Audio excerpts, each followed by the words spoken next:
review of the emerging technology policy that you saw in July, and then, or September. It came to the commission. You made your final action in September. It did not come back on the October meeting. You asked for it back, and it is included in the packet for your final review. The chief has a presentation and will be available to answer questions. And then there is a lengthy conversation on closed circuit television. At the last meeting, you asked for a review of literature and have a discussion about that to frame your conversation moving forward. And in the past couple of Friday emails, I have sent you the link to a large stack of reports, and included in the packet are the executive summaries from those reports, so you can have a conversation about what the Department of Justice and the ACLU have said about the topic in general, as well as a specific review from the cities of Denver and Los Angeles. And you've got a 60-minute conversation on that, the point of which would be to figure out what you're going to do with it next. And then Tamara will provide an update from the Police Commission vacancy group that met with all 6 candidates. And then you conclude with commission comments. Okay. The next item on the agenda is public comment. And at this time, I'll turn the meeting over to Tamara, who will call those who have requested. If someone in the audience has not filled out a blue slip to speak, please do so now and bring it up. Thank you. The first speaker we have is Carol Burke-Caldwell. I'm going to join us up on the Thank you. followed by Deb Frisch. I thought you could do it with them so that it could be seen. It's Oh. better back in the head. Thank you for that reminder. Is there There's room between Mike and... a room between Mike and Jessica? Right. Thank you. Thank you.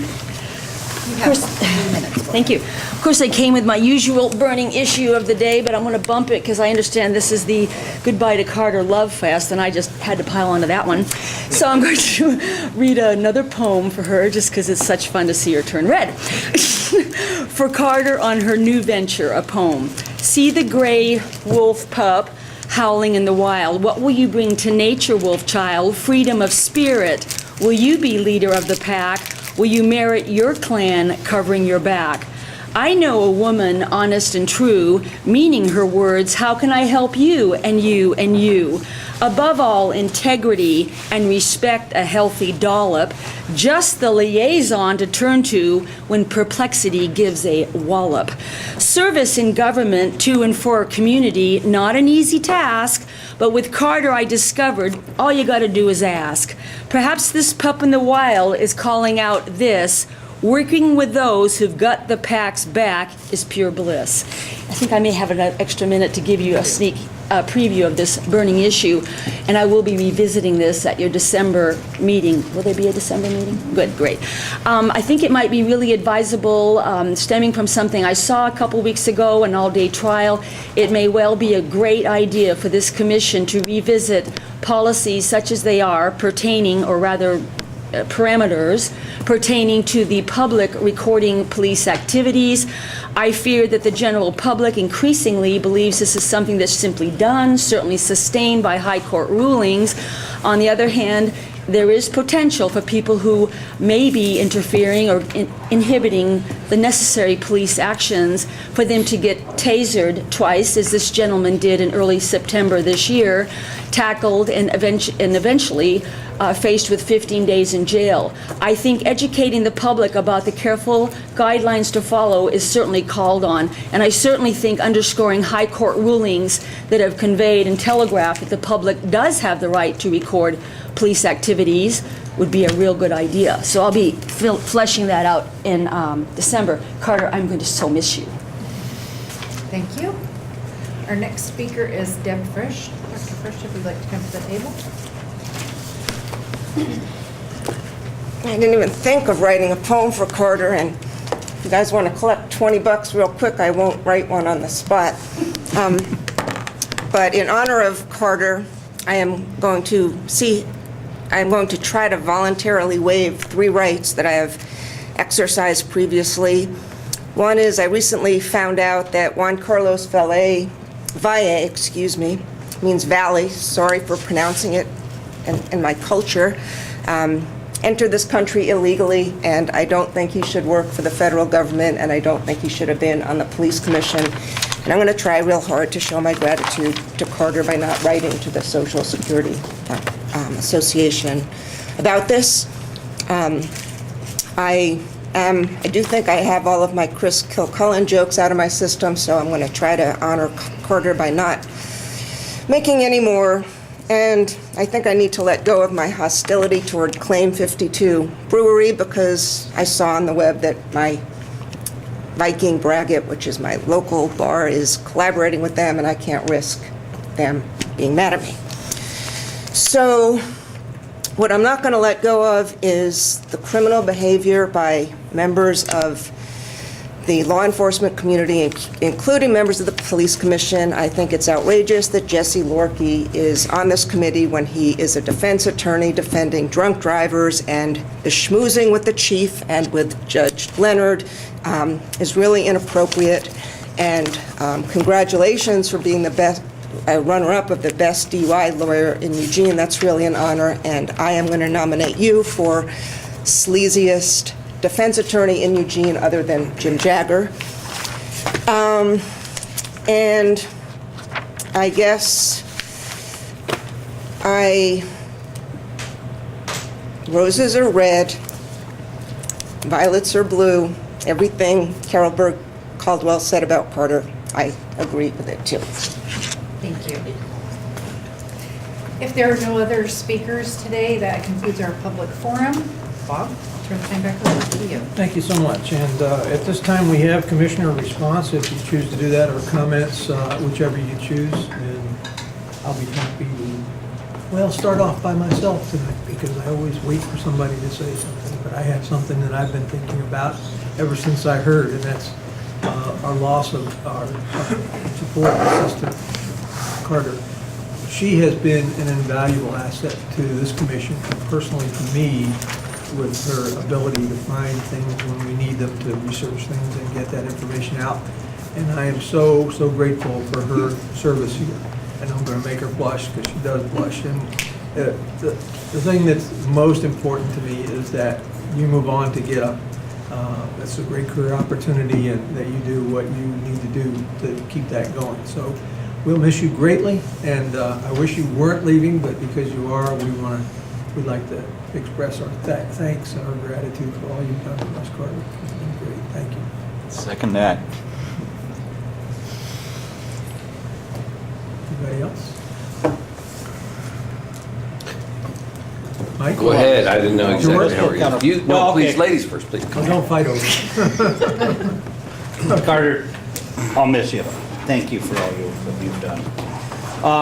We, in the Citizens Review Board, some of the things were discussed, and one of the questions I have, one of the officers in a certain case wrote that he told the person to sit as an Indian style of sitting. And we don't know whether this came from training or a bias of his, and I guess it used to be okay, but it's now called crisscross sitting. So if there is any policy manuals or training that has that word, it would be good to change it. And the other thing in this certain case was this officer by the way, of 2-year veteran, and did, I think, most things incredibly well, was not trained to get the crisis team involved quickly. Actually didn't call the crisis team at all in a certain individual who was having a mental crisis, and from what I understand, probably drug-induced. The third thing that is brewing, probably more by me, that is, we look at the possibly officers' misconduct. I say possibly because some of the officers, as I said, particularly one, I would give a $100 a bonus of. He handled the service so well. But some of these things will go on his permanent record, and it may in the very long run, not do him well if he ever went up to be the police chief of Beaverton or something like that, that they dug up, you know, anything negative on the record. And I would, it really, in our case last night, I don't think the officer made a mistake. I do not think he was thorough enough, but this will go in his permanent record, and that really, in my opinion, sets a world that, let me tell you why it's not my fault, and oh, I don't think that happened quite that way. So it doesn't, you know, mistakes are human and they need to be somewhat supported. So that's the CRB report. Thank you. Well, Mike, you were next. since Okay. you were- Yeah, I know. Okay, number one, Carter, thank you for all of your hard work. We're all going to miss you very much around this table, but I know that you're going to do a great job in your new position, and they're going to be lucky to have you and your dedication, so thanks. Number two, I want to do this carefully. I think what I have is a question for the chief, and I want to ask it carefully.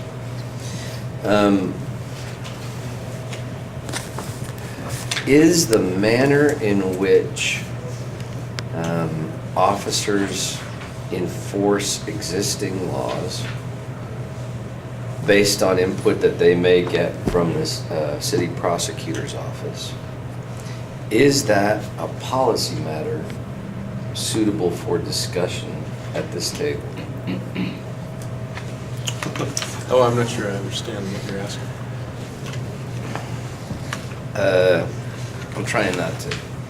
I've kind of talked about this with the city manager already, but it has come to my attention that we are being less stringent about enforcement in the downtown area. I have concerns about that. My understanding too is that the prosecutor's office is communicating its intent to prosecute fewer crimes intentionally that may or may not be cited in the downtown area. I'm wondering, is that a policy issue that's subject for, you know, an appropriate discussion at this table, or is that not an appropriate discussion for this table? Well, the district attorney's office, for instance, just use that as an example, is less capacity today than it had 10 years ago. So we make arrests for crimes that are on the books, and because the DA's office doesn't have the capacity to prosecute everything, a lot of them aren't filed. But we encourage our officers to make the arrests that they should make and not concern themselves with whether or not a prosecutor is able to take the time to, is able to have the time to prosecute. Okay. So the same would apply with, same direction would apply with capacity in the municipal court. Even over nuisance-related issues that might be citations rather than...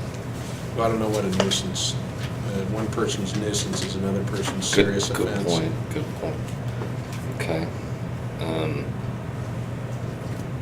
My question is really whether or not to bring it up in this room. Yeah, so then then if you're asking, you know, how we give guidance to our officers, whether or not it's a reasonable thing for the commission to consider how we give guidance to officers on enforcement decisions, then I'd say, yeah, that's the kind of thing the police commission can make recommendations for.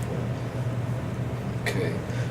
All of you have heard what I said. I think that it's early in the development of what I understand is a change in input to officers on whether or not they cite for minor things in the downtown area, and by that I mean ignoring a traffic device, you know, jaywalking and minor related things in our downtown core. It's my understanding the prosecutor's office has said they're not going to prosecute those level of citations.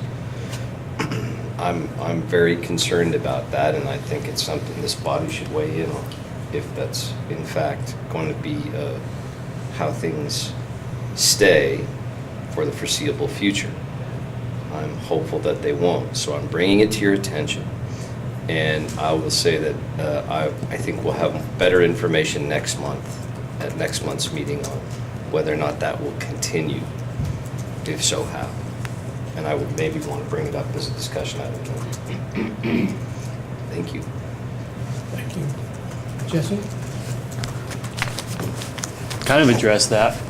On things that are not crimes, that are violations, say a jaywalking offense, my understanding is it goes straight from the police department to the municipal court. It doesn't touch the prosecutor's office.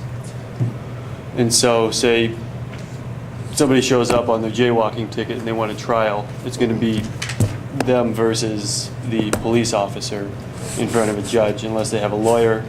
And then the city prosecutor will send somebody so that it's lawyer versus lawyer in front of the judge. If it's a crime, that's a whole nother matter, and whether the prosecutor's office reduces a crime down to a violation so that it takes that other course. But interesting topic. Okay. And thank you, Carter, for everything. Okay, thank you. Tamara, you're next. Oh, thanks. Carter, thanks for your service to the commission. I think you'll have, I know it's just temporary, but I think you'll be hard shoes to fill. I really appreciate the public comments that were made. That's a very nice ode to Carter that you wrote, Carol. You know, Mike, the scenario you're talking about was on Blue Bloods this week. I just didn't know if you knew that. about whether the officers would still arrest or not if the DA's office chose not to prosecute certain classes of crimes. So I didn't know if you knew that. I didn't get to see that, I'm sorry to say. I've still got it on the DVR, so I haven't had a chance to watch it yet. They've had drones on it. TV program? Yeah. That's it. Edward? Yeah, not a poet, but Carter, you know how I feel about your work and about how you do it. Thank you. Quick report from the Human Rights Commission. Still working on homelessness issues, especially with the change in the weather, and that this is a life and death issue at this point for a lot of people. For better or worse, we are also now talking about the blessed MUPTI and how that can intersect with human rights, which I confess makes my brow furrow a bit, but there it is on the agenda nonetheless. And not to have Mike's discussion before we're going to have the discussion, but I did have this discussion once before with the San Francisco Police Department in the Tenderloin with a room full of very angry people who were asking why more arrests weren't being made. And was this the doing of the district attorney, or the police being told to go easy on the drug dealers, and so on? And the answer was, every time the officers make an arrest, it takes them off the street for over an hour. I only have so many officers, and there's so much crime that if they make an arrest for something small, then they're gone. And it reduces the number of officers I have on the street. I do not know if that would apply here, but it was a slant I hadn't heard before, and it made logistical perfect sense. Done. Thank you. Okay, next was Jim, and then James. Well, Carter, you're going to probably hear it from everybody. So thank you for all of your time. And it does sound like you will eventually be coming back. So I look forward to that too. I'm sure we'll have somebody good to fill in. I know we have somebody watching tonight to observe, but they will be very tough shoes to fill. And thank you.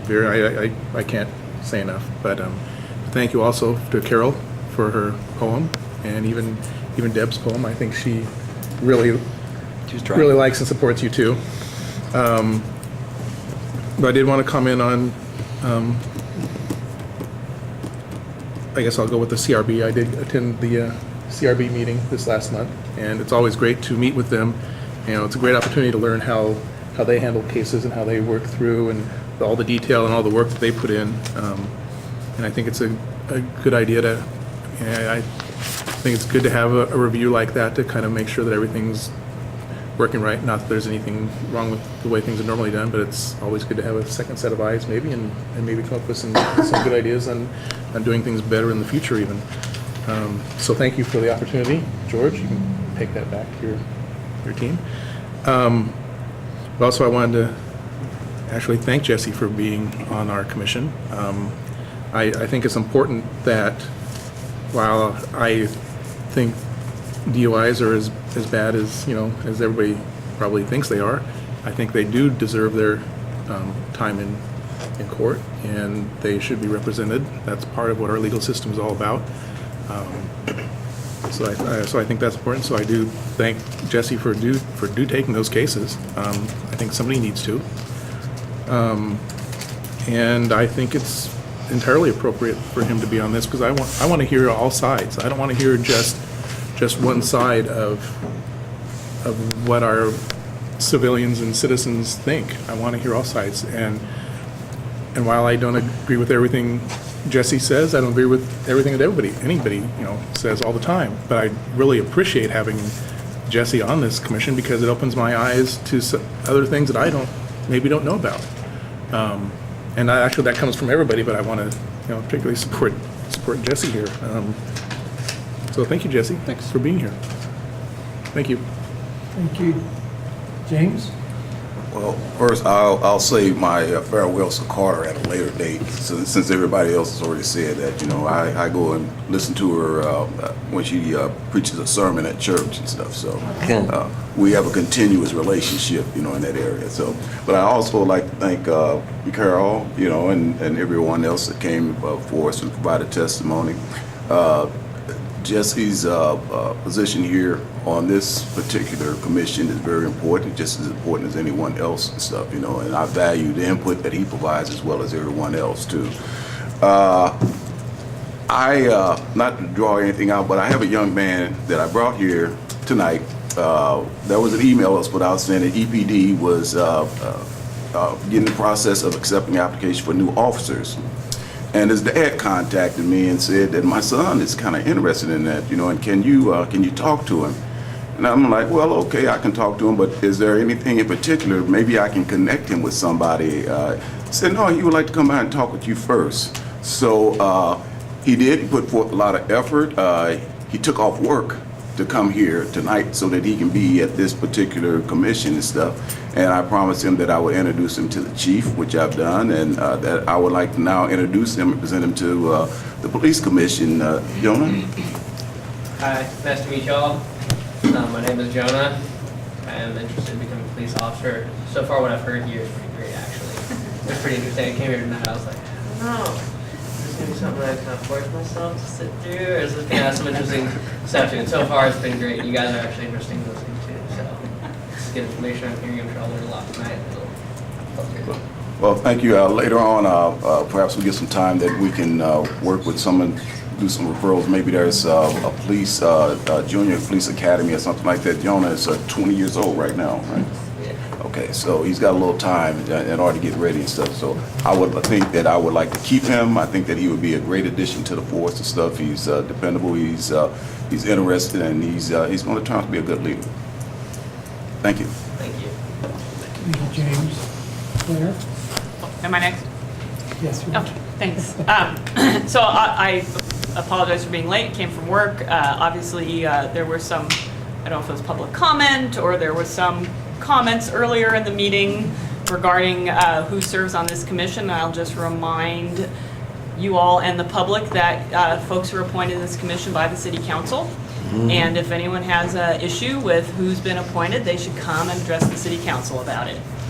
So I don't think anyone needs to feel defensive about their role on this body. And I would praise Carter and give her all sorts of goodbyes, but I'll be seeing her in her new role in her other department. So. Thank you. Did we miss anybody? I don't really have anything to add. Okay, So thank you, Joe. Okay, and we'll move on to the next item on our agenda, which is minutes approval, and you all have them as part of your mail out or your packet if you have that. Any corrections or changes to minutes? Hearing none, I'll take a motion to. I motion that we approve it. That's George, and second by Jim. And all those in favor say aye. Aye. All opposed? Unanimous. Thank you. Minutes are approved. Our next, we'll begin our policy on emerging technology review. So Matt, if you'd like to come up and join us. Thank you.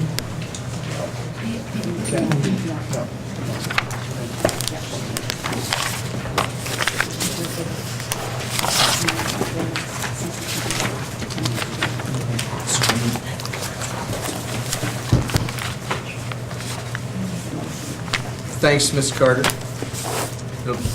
I didn't want to miss the opportunity to say thank you. You've done important work, and it's largely unsung, so thanks. This isn't, I think, vastly different from anything you saw last month, but there are a couple of additional bullets. I won't bore you by reading them out loud, but the underlined text in your copy, yeah, you're looking at the same copy I am, was added by the department comment that came from we had a records manager who was on loan from the ISD department at the city, and she was real instrumental in helping us develop. I don't know, it's computers.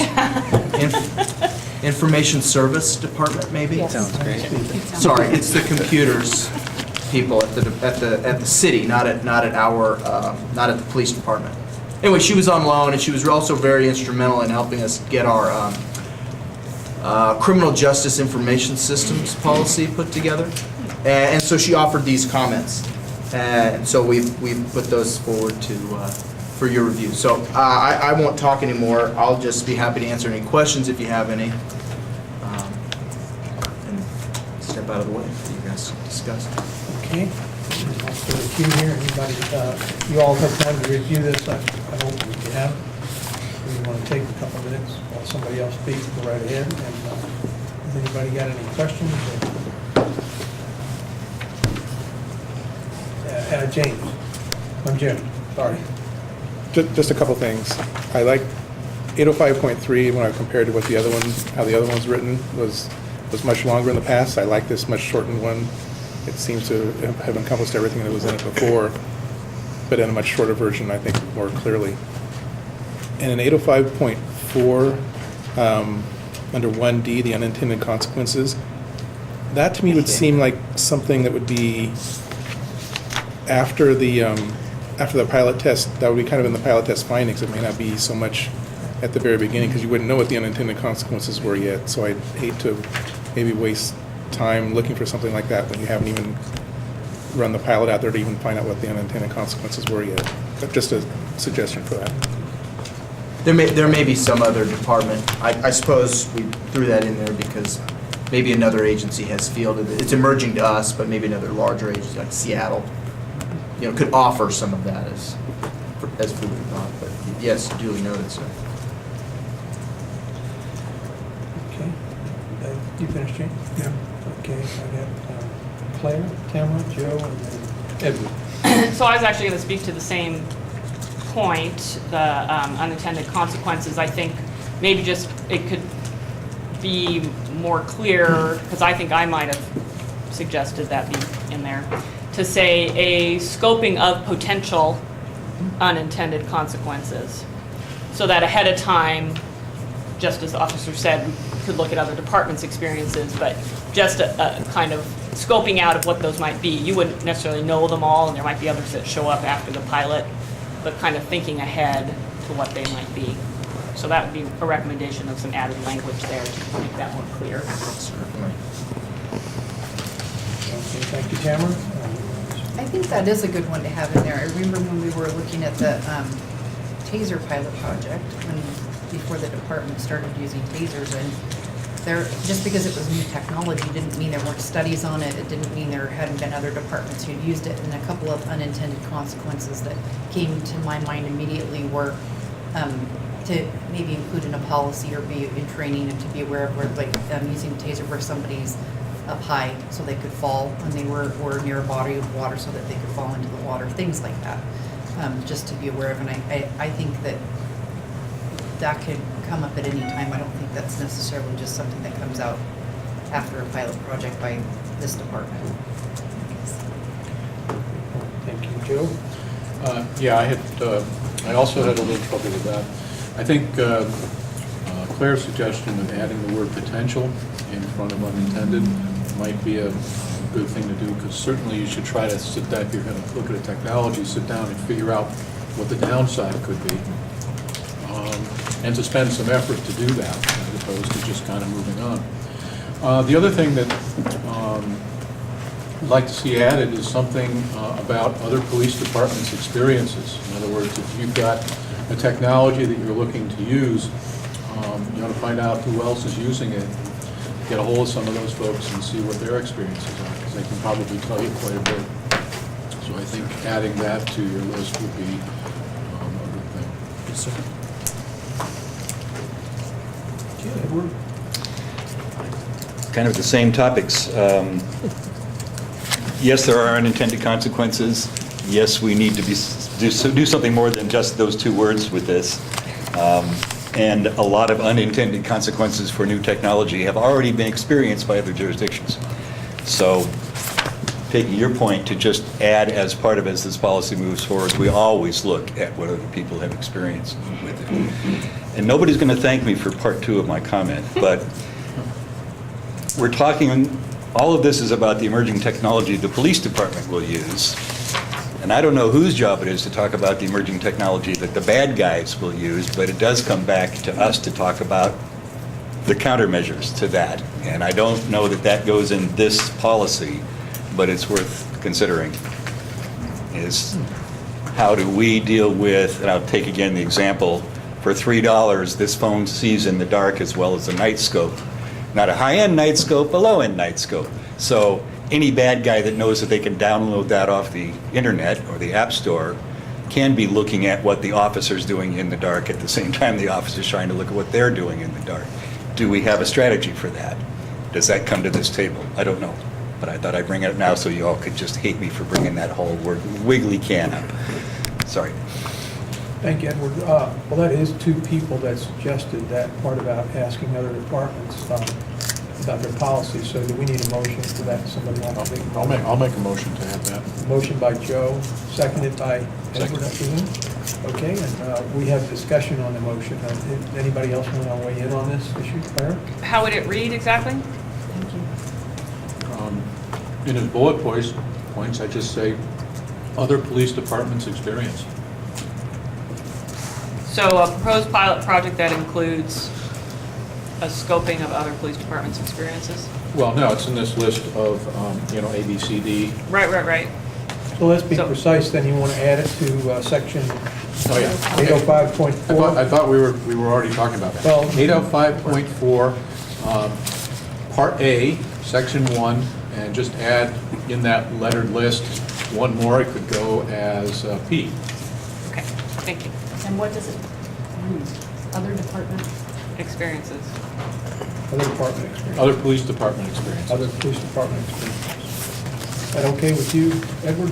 As long as we can get those unintended consequences in there somewhere. Are we making a separate item for other departments and unintended consequences? That'll be a separate issue. That's I don't not care either way. Not germane to this As one. long as we get them both in there. Yeah. Oh, so, One motion at a time. Let's deal with this one first, because that's not germane to this. Motion deals specifically with other department policies Okay. right now, so I'd like to stick to that. Thank you for clarifying, Claire. And then, Jim, did you want to speak on that issue? Yeah, I just wanted to make a friendly amendment, because you limited it to just police departments looking at, that maybe it shouldn't just be limited to police departments, because even in the information we have here, we have ACALU weighing in, and that's not a police department. So Other users if I of can the make it, technology. to maybe, Okay, so other police departments and users' experience? Somebody got a better word? Just say other users of the technology. Experiences of other users of the technology. Okay. That's everybody. Stakeholders seems to be a I think stakeholders would be better, because Yeah, I don't think the ACLU is using the technology either. it better not be. But I think it's valuable to have their weigh in, so I like How about other stakeholders. police departments and stakeholder Stakeholders, okay. experiences? There we go. So, for Carter, I got it. got Other it. police Is that- department and stakeholders' experiences. Good, Yeah. thank you. Okay, and any that's more- friendly for me. Is that friendly for you? Yes. We are all friendly. Any more discussion on this issue? If not, I'm ready for a vote. All those in favor of the issue, say aye. Aye. All opposed? Okay, and that part is carried. Now, do we want to have a separate motion for this issue on scoping of unintended consequences? No? Okay. Any disagreement? Okay. No? Covered. All right, let's, They're discussed. There's nothing. I think Matt got the cue on that, that we want to add that issue about scoping the possible unintended consequences. Yes. Yeah. Took that note already, sir. Okay. We would like a motion to approve the policy as amended. I'll make a motion. Second. Joe, seconded by Claire. Okay. That was quick. That was, wow. We don't want dead air. We don't need dead air. Everybody wants their place in history, I understand. So, all in favor, well, is there any discussion on the motion to approve the policy? None? All right, all in favor, say aye. Aye. Opposed? Okay, motion carries.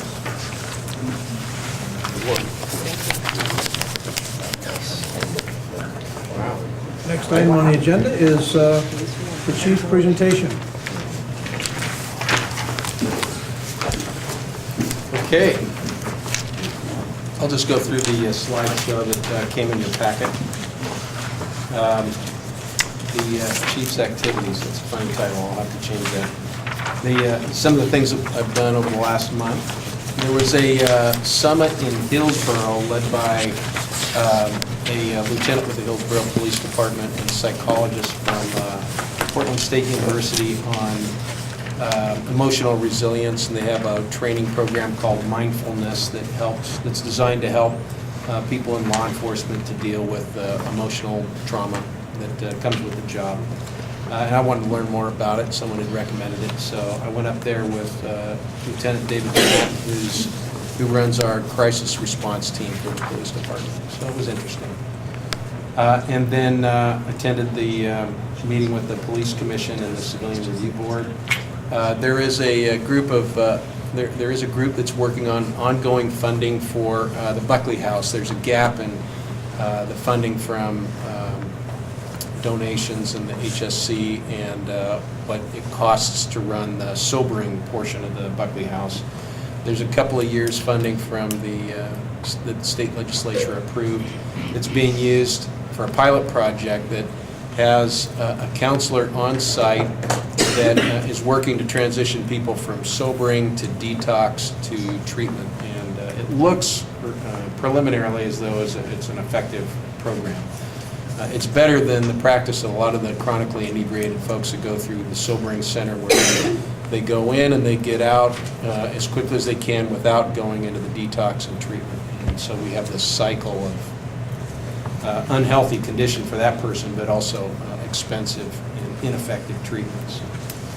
And then a number of us attended the sexual assault symposium hosted by the Ashland Police Department. They had they spent several days teaching on the You Have Options program, which I've mentioned in here a couple of times, and then they had a 2-day symposium on investigating sexual assaults that I attended, and it was pretty interesting. And then the district attorney's office is pursuing a grant and that would help fund another prosecutor, so we provided input on that. There was the annual banquet over, and there's a conference every year in Sun River for communications specialists. So I went over there for the banquet. A couple of our employees got awards for their work in the last year. We had a lecture on ethics, an all-day lecture on ethics for our command leadership team which is about 50 or 60 supervisors from the police department. And then we met with Fort Collins. They had their assistant city manager, a manager from their police department, and then a sustainability manager who are here to see how we were working with homeless in our community. The city of Eugene has done some pretty innovative things that many communities haven't considered yet. So they wanted to hear how that was going for us, and we discussed it with them. And then the City of Salem has a Blue Ribbon Task Force that's looking into replacement of their number of their facilities, including the police department. So Lieutenant Andrew San Miguel and I gave them a tour on Sunday, I think the 2nd or 3rd. And then the rest of the slideshow shows the hotspot maps. And then I thought I'd tell you a couple of stories. that have happened in the last month. There's an offender named Kenneth Pochowski who's committed quite a number of burglaries and identity thefts in our community. He and a guy named Peter Swasson, who's have been arrested together for burglaries they've done. Mr. Swasson burglarized the home where he was employed doing yard work. He'd been fired for showing up intoxicated, and then he and Mr. Pochowski went back and burglarized the place. But there are quite a number of different counts that I think he'll be facing. And then David Tatukovich was sentenced to 132 months after committing quite a number of burglaries and thefts from autos, including some from the U of O Law School. James Walters is the guy that was breaking into a bunch of cars up there at Spencer Butte, the parking lot at the Spencer Butte Park. And one of our detectives, Detective Rust, had a couple of leads and finally tracked him down. He'd broken into over 100 cars, we thought, and that's usually what we find when we see those clusters of break-ins. It's an individual. And then patrol officers and detectives served a search warrant up to 1550 Sylvan Street. This is kind of interesting because the offender broke into, stole some credit cards from some people, used them at a retail store, and then we kind of followed the wrong rabbit trail when we found the credit cards with a couple of homeless people. Homeless people had nothing to do with this crime other than whoever stole them sort of randomly gave the cards away to these two guys. So we finally got back on track, the detectives got back on track, served a search warrant at the home, and recovered most of the property that had been stolen. We had an unusual crime spree that we haven't resolved on Kins Row, where a man is entering the apartments of people there and standing over women who are asleep in bed. This is a pretty disturbing crime series. It's usually not a good indicator when someone behaves that way, and often suggests that they're leading to other serious person crimes, sexual assault. So hopefully we can figure that one out. And then we made, I'll just skip this Kowalczyk because it's so much like the others. There was a street gang related drive-by shooting, and that offender was tracked down in Springfield. Some things that our patrol division has been dealing with, sleeps, protests have set up camps in different places, just like they did last year. When they set up a camp in a public place, we'll contact them as soon as we receive a complaint. It usually doesn't take very long. And if there's already a prohibited camping sign posted, then they'll be asked to leave immediately. If a sign hasn't been posted, then our Public Works or Facilities puts it up, and they'll have 24 hours to leave. So we've been following that pattern quite a bit in the last couple of weeks. Hopefully everything's okay out there. Doesn't sound okay. Is that a dog? Sounds like, Everything okay? We're curious. Yeah, big enough. Okay. And then this Ritter drug arrest was kind of interesting because we get complaints in through all different vectors about neighborhood nuisance problems. This is one where a woman in an apartment complex had been complaining for a while about a neighbor that she believed was selling drugs. Turns out that she was trading her methadone for street drugs, which isn't unusual. We found out, these two patrol officers who looked into this found out where the person was living who was providing her with the street drugs, and then searched the motel room where that person was staying, and that they ended up in jail. And then Robert 6 is sort of an interesting case in the North Gillum area. This is a small family that moves into vacant houses, and neighbors aren't sure what's happening for a while. They call the police. We'll contact them. Sometimes it takes a while to evict them if there's an absentee landlord. And they've been going from house to house in the North Gillum area. I think they've been in 3 different houses now. And then the Halloween weekend was typical busy weekend for us. West University neighborhood had a lot of parties, a lot of MIPs, and people drinking in public. We learned in the late 1990s how to prevent a riot, and I say that, I should knock on wood every time I say that. We've had pretty good success for the last 10 years or so. I think the most recent one was in 2006. And what is different today, though, sort of developed in the last 5 years, is that the bar scene downtown, right around Broadway and Olive, has gotten pretty intense, and it's just this intense drunkenness, frankly, that's happening down there. So I think for next year we need to prepare a little better and have a little more adult supervision down there when Halloween and New Year's Eve rolls around. And then a number of our managers have attended some active shooter training known as ALICE training. We provided that for the Bethel School District, and we're still getting commendations from the school staff there about how well that went. They feel much better prepared than they have in the past. And then we have a firearms training system, an electronic firearms training system upstairs here that we'll have to show you sometime if you haven't seen it used. For the last few weeks, our defensive tactics instructors have been taking officers off the street in their free time and running through that system, which is good. Better that we are at the shoot, don't shoot decisions.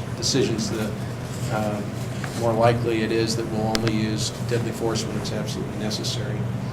And then the travelers are this population of homeless folks that go from state to state, community to community, and we get quite a number of them here in Eugene that travel up and down the West Coast. And every once in a while, the numbers increase and the crimes that come with them increase. And so for the last few weeks, our downtown officers have had to deal with growth in that issue.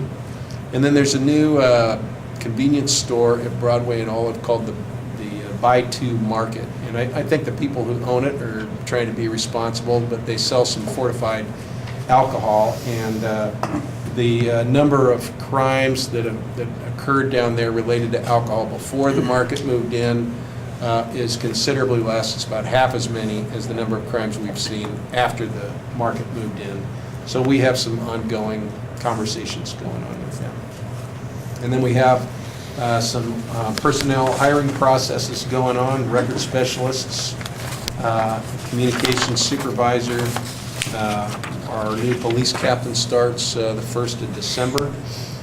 She'll have about almost a full month of orientation, which she'll need. She comes from Detroit, Michigan, where she has had a very successful career.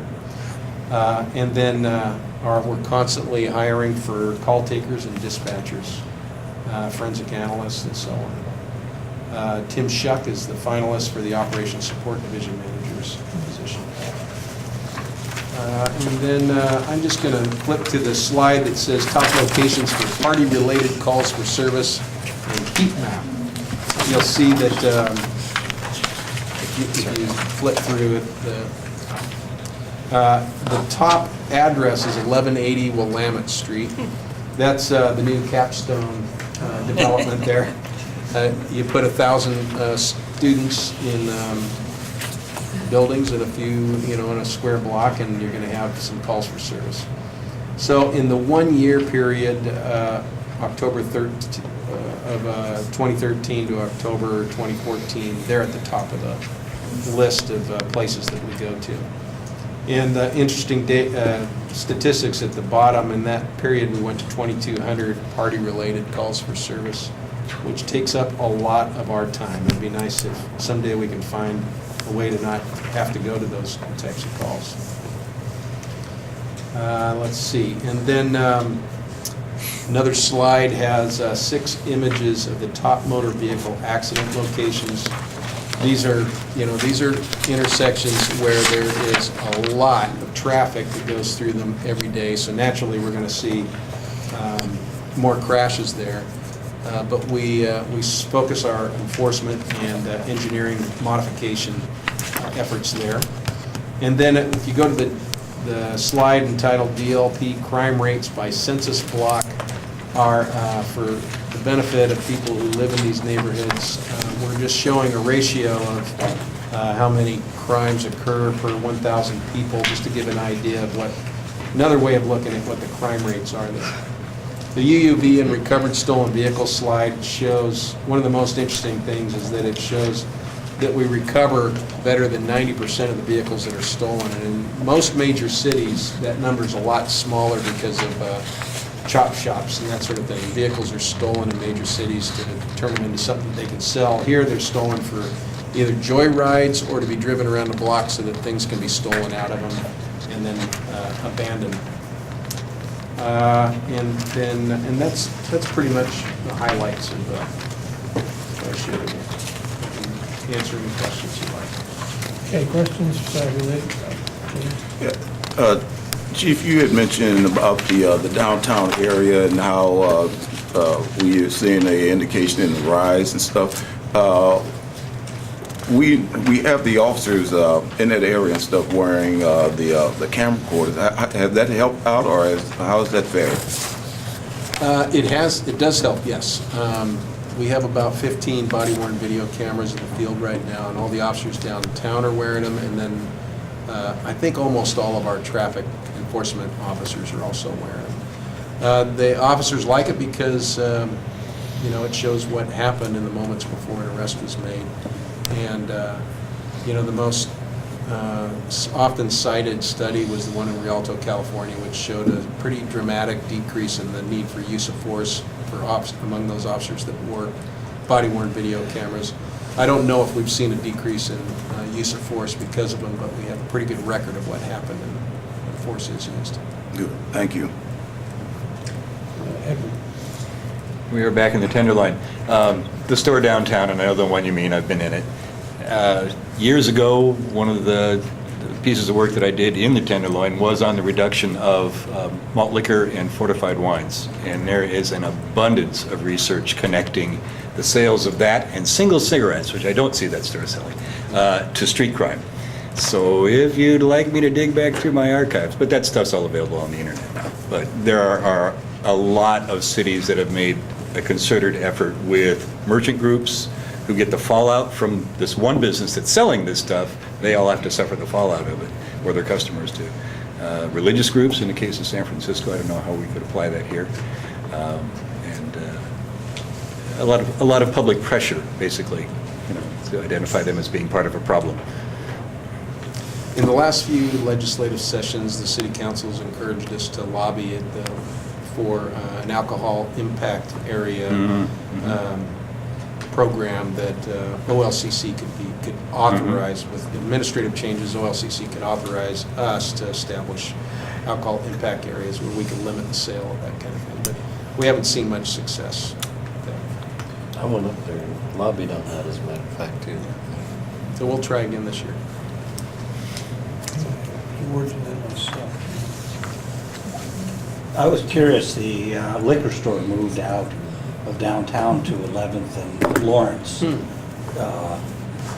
I guess that didn't make any, the OLCC liquor store moved out of Charlottetown and 8th. Was that affecting, was there? I don't know if that's made a difference. It was, okay, I just wondered, the fortified alcohol is a big problem. It is, because it doesn't cost very much, and so people can buy a lot of it, and it's often homeless people that buy it, so they don't drink in a house or an apartment, they drink on the street, so their behavior is troublesome. It wasn't that place. It was Jackson's. Myself, and then Tamara and Mike. I was thinking when you were talking about this problem down there that Sergeant, was it Fitzgerald that retired? Fitzpatrick. Fitzpatrick, thank you. I knew it was an Irishman, couldn't get the other part of it. Anyway, he worked out something, I believe, with the 7-Eleven and a couple other independent grocery stores in the Whitaker neighborhood, and they were able to actually cut it way down, as I recall, cut crime way down after they agreed not to sell it. So I don't know if that's a possibility with this new business, but if we can reach some kind of agreement without having to get OLCC involved, and that gets into contentious stuff when we do that. So I just wondered if you had somebody like that that might work with him, as a good PR person. That's a good suggestion, and Sergeant Crompton, who's got the downtown team, has worked with them, and they have taken some of their beverages off the shelf. They still have a problem. Okay, Tamara, and then Mike. I You look at these maps and the clusters are all in the same area. I know. In B2 right there, where you'd expect. So I think, you know, it's good that you're going for a grant for that. I think all you'd have to do is show them these maps. You kind of tell them the whole story here. But it's just surprising to me. I looked at other areas of the city where I've known, you know, people who've had other crimes committed. There's hardly anything in the other areas. It's kind of surprising to me. Thanks. Mike? Thank you. I was just going to say, it was Sergeant Fitzpatrick and I that went up to Salem. It's been a couple of years ago now. I lobbied for that alcohol impact area. And we didn't get the change in the law, but he had been very successful in the convenience stores in that general area around First and so forth that you were mentioning, Jefferson area.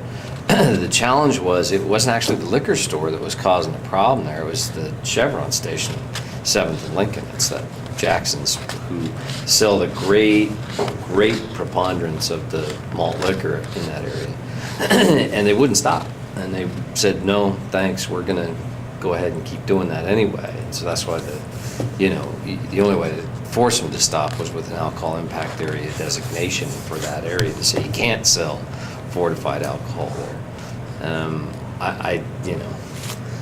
I don't know the chief, would be better suited to know whether or not the buy two folks are willing to do that. But if the store doesn't want to stop selling that stuff, they don't have to unless we create the legal environment where they would. So. Anything else with questions about the report? Jim? You mentioned that you've got a new captain that you're hiring. Can you elaborate on what kind of, maybe the process of where she comes from, what her background is, or do you want to wait for later? No, I will introduce her to you when she gets here. Sherry Meisel is a lieutenant with the Detroit Police Department, or was until a little while ago. And she started out as a patrol officer, patrol sergeant, worked in homicide. She has a bachelor's degree and a master's degree in natural sciences, and has worked in their forensics unit. And as a lieutenant, she's managed general investigations units and also homicide units. And she was assigned to the chief's office to develop policies. And in that position, worked with the chief's staff and also with the union. And I believe her last assignment was back in patrol, or back in a precinct with investigations. And do you know what, is she filling a particular slot, or are you going to change things as she comes on? And No, she'll be assigned to our investigations division. Captain Kamkar will move to patrol, and Captain Durr will be promoted to an assistant chief's job, which is a new position in the department that we've been trying to fill for a long time. Great. And Jim, just to add to that, this commission had a voice in that hiring process, which in this case was me, at Bob's recommendation. And she's the candidate I would have hired if I were in the chief's place. Oh. Great. Anybody else? I just have one more comment. You have a cornucopia of interesting names on the arrest. Yeah. I just wonder if you guys ever arrest anybody named Smith or Jones. Okay. Oh, I do have an attaboy for the chief. Yeah. Just really perfect timing. My mother's 90 years old. She gets to Eugene about once every 5 years, and this might have been the last visit. And she really wanted to see the whole city. She says, "There's so many trees, I can't see what this city looks like." Well, of course, it was in the middle of a week worth of rain, so we went up to Spencer's Butte and got the clouds cleared, beautiful view of town, the mountains were out. And I'm reading in the paper that we should not leave the car for very long, except that as we drive up there, there's a patrol car parked there. And I thought, oh, that's really perfect timing, and we feel very safe.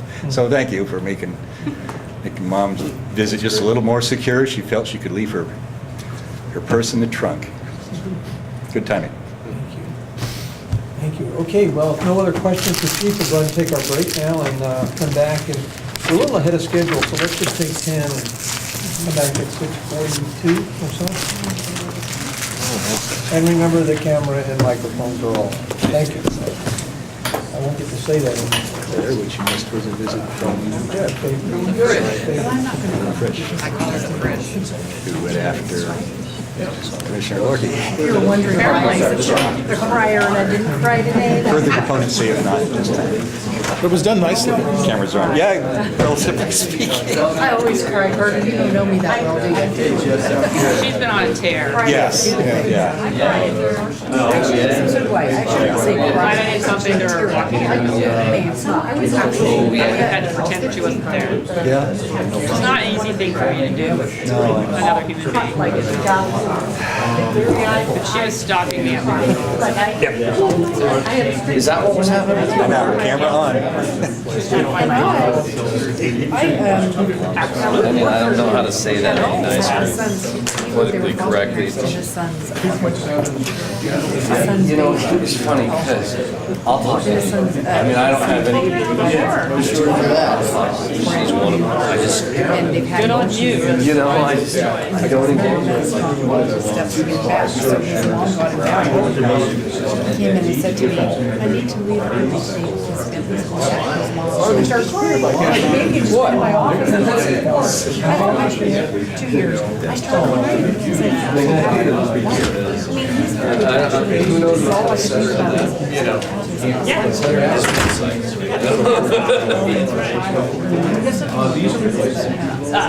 General or her?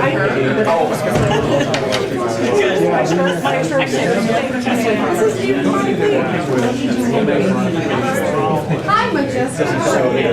You know, his. I'm so here.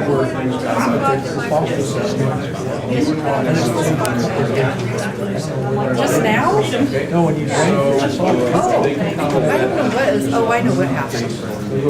No, the one on the bottom, the one on the inside. It's like double cupped it and it's getting in between. And I'm like, why was my shirt? That's okay, I was on dark colors. I'm like, yesterday when I got white. So, yeah, they were,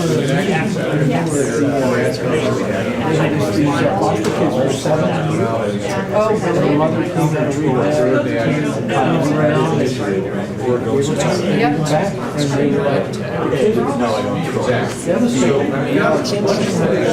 You can too. And they have two actual So that was. We all understand. I think. But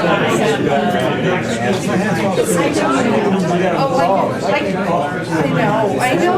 because I get too attached. I know.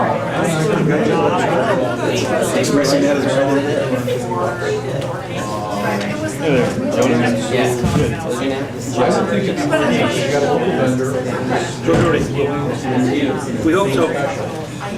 Never know.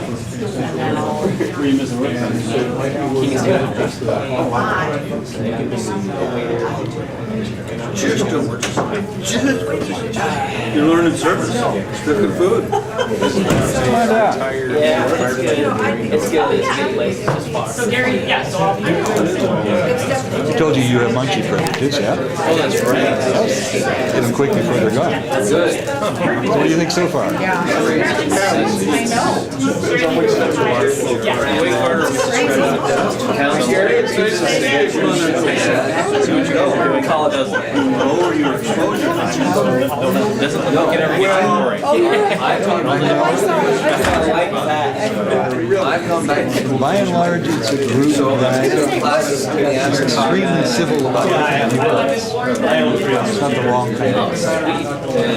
Actually, working at the council and I've been to meetings like that.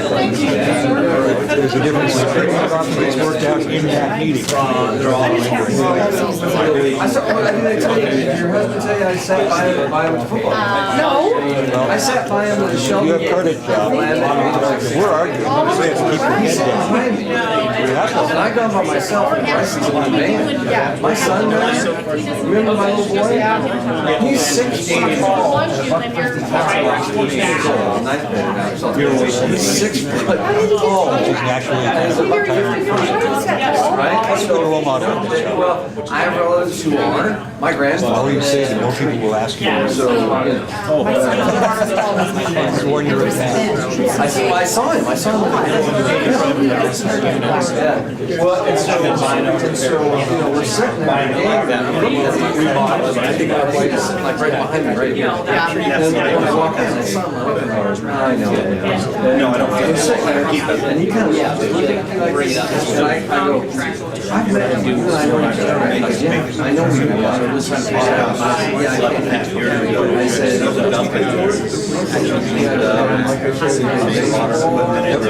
I said, very different. And then it's just all of a sudden. Do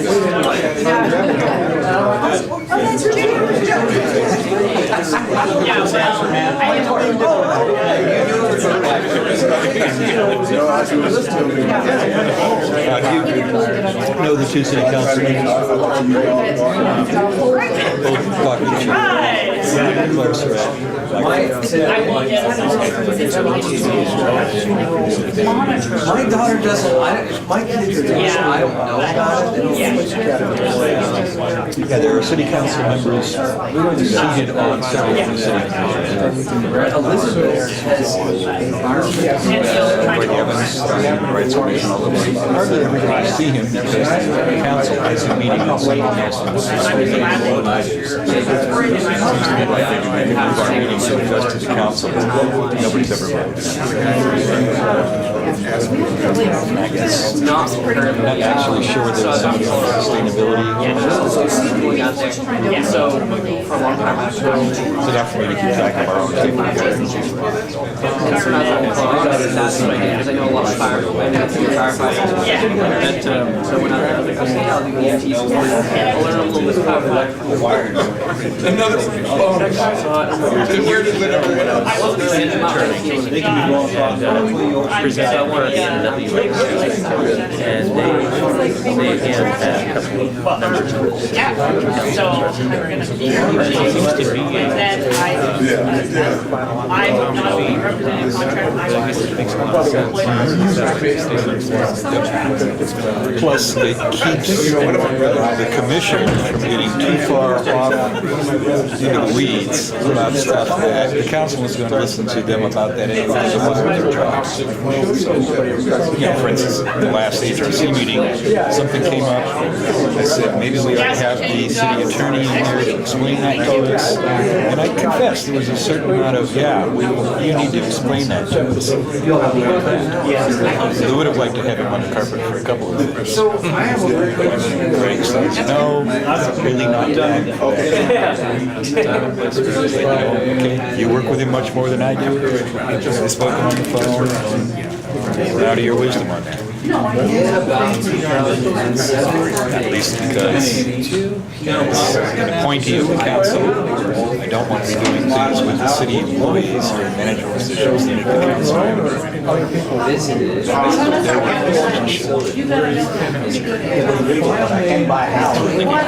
It's one of the few commissions in Eugene ever to be appointed unanimously.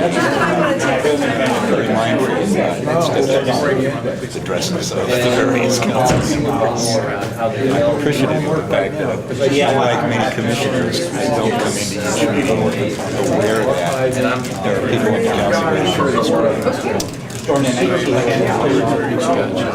which is both a strength and I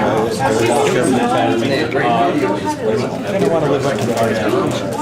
Yeah, I would imagine. I got to get me a little chief time. But hit snack table while it's still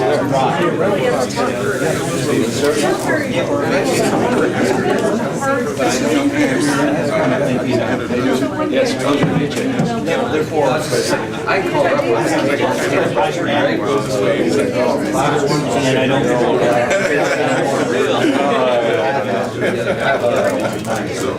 I was hoping you get a chance, you know, vacation. I remember.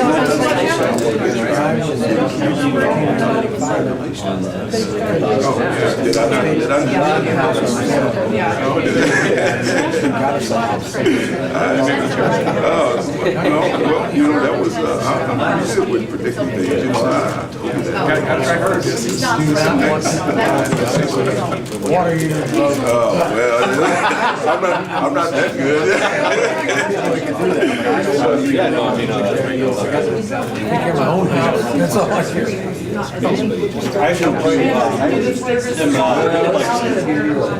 And I can find out later. I can change out. I can go out to my duplex, start the water heater training, go buy one, come back, install it, take the old one to the hardware to the I know. I got. Now they have that flex solder that. Connections that he spend most of the day.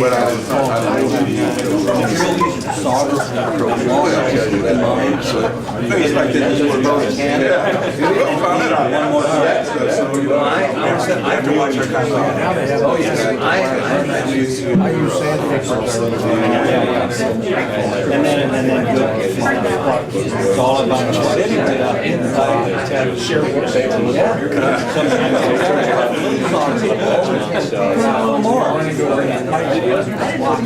and then it goes down to your faucets. Yeah. Watertight. I'd like to do it, brother. I've only done it once. You gotta wait a minute to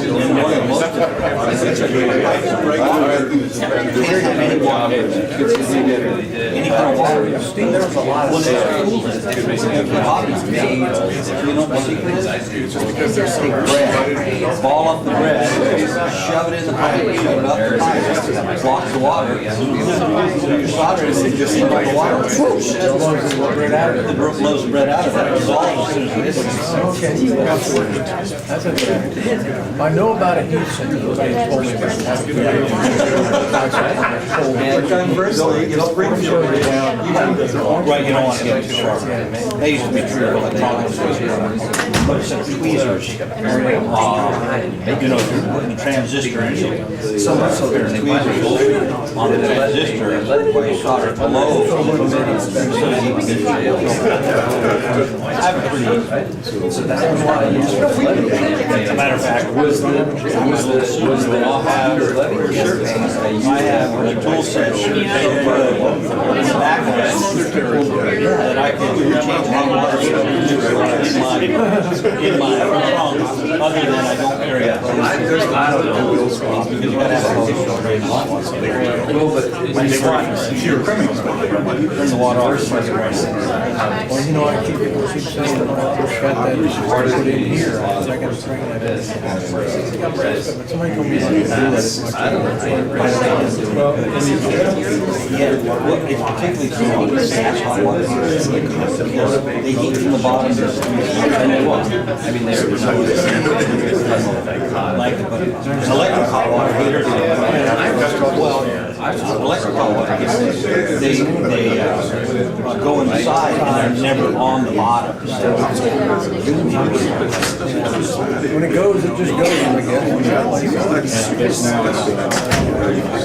Years since I started one, but I pretty much, sure it took me most of the day.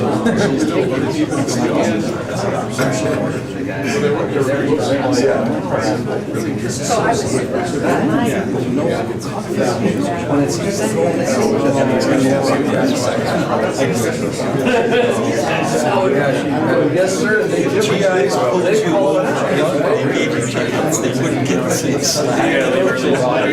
don't know what it is. A friend of mine called yesterday. They had 2 extra tickets to the symphony tonight. I wasn't turning that down. I got to know the bottom cord up there. He's a great guy. We send those guys to the bigger guys. We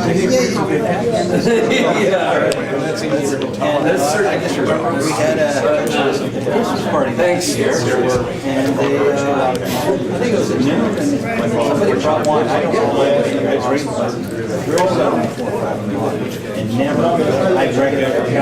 I don't like a lot of it. That's another glass. Everybody, can we get back to our meeting, please? Not let her talk. You go.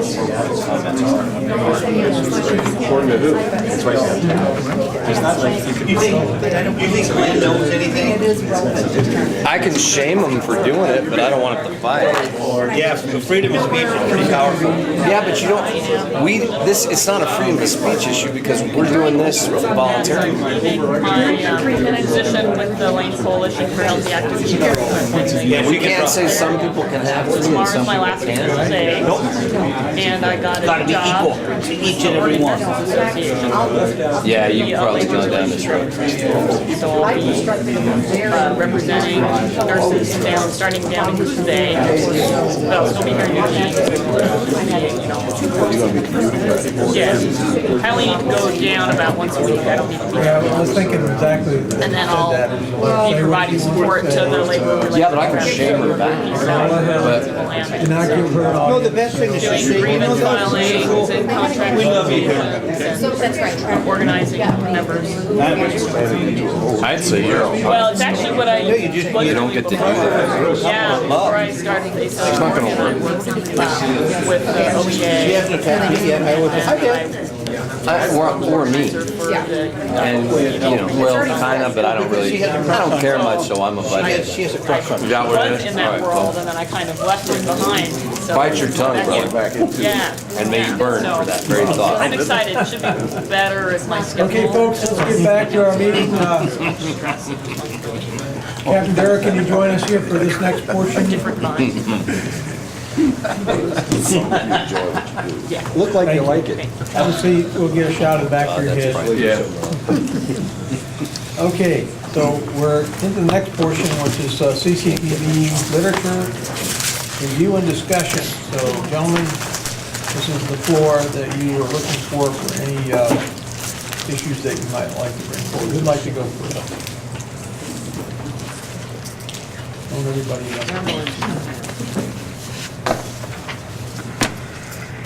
Edward, start us off. Just because no one else will. So there was a lot of material to read through here, and by pure luck, the second thing that I started to wade through in our packet dealt with an area where I've actually seen the before CCTV and after CCTV, and that is a few block stretch of Hollywood Boulevard in Los Angeles. And one of the most important things I saw about what they were doing there had to do with not necessarily unintended consequences, but the ripple effect of putting visible cameras in places that then certain types of crime statistically went down. Some seems to say the same. In some instances, the crime was simply moved over to where the camera wasn't visible, so you hope you weren't on the camera.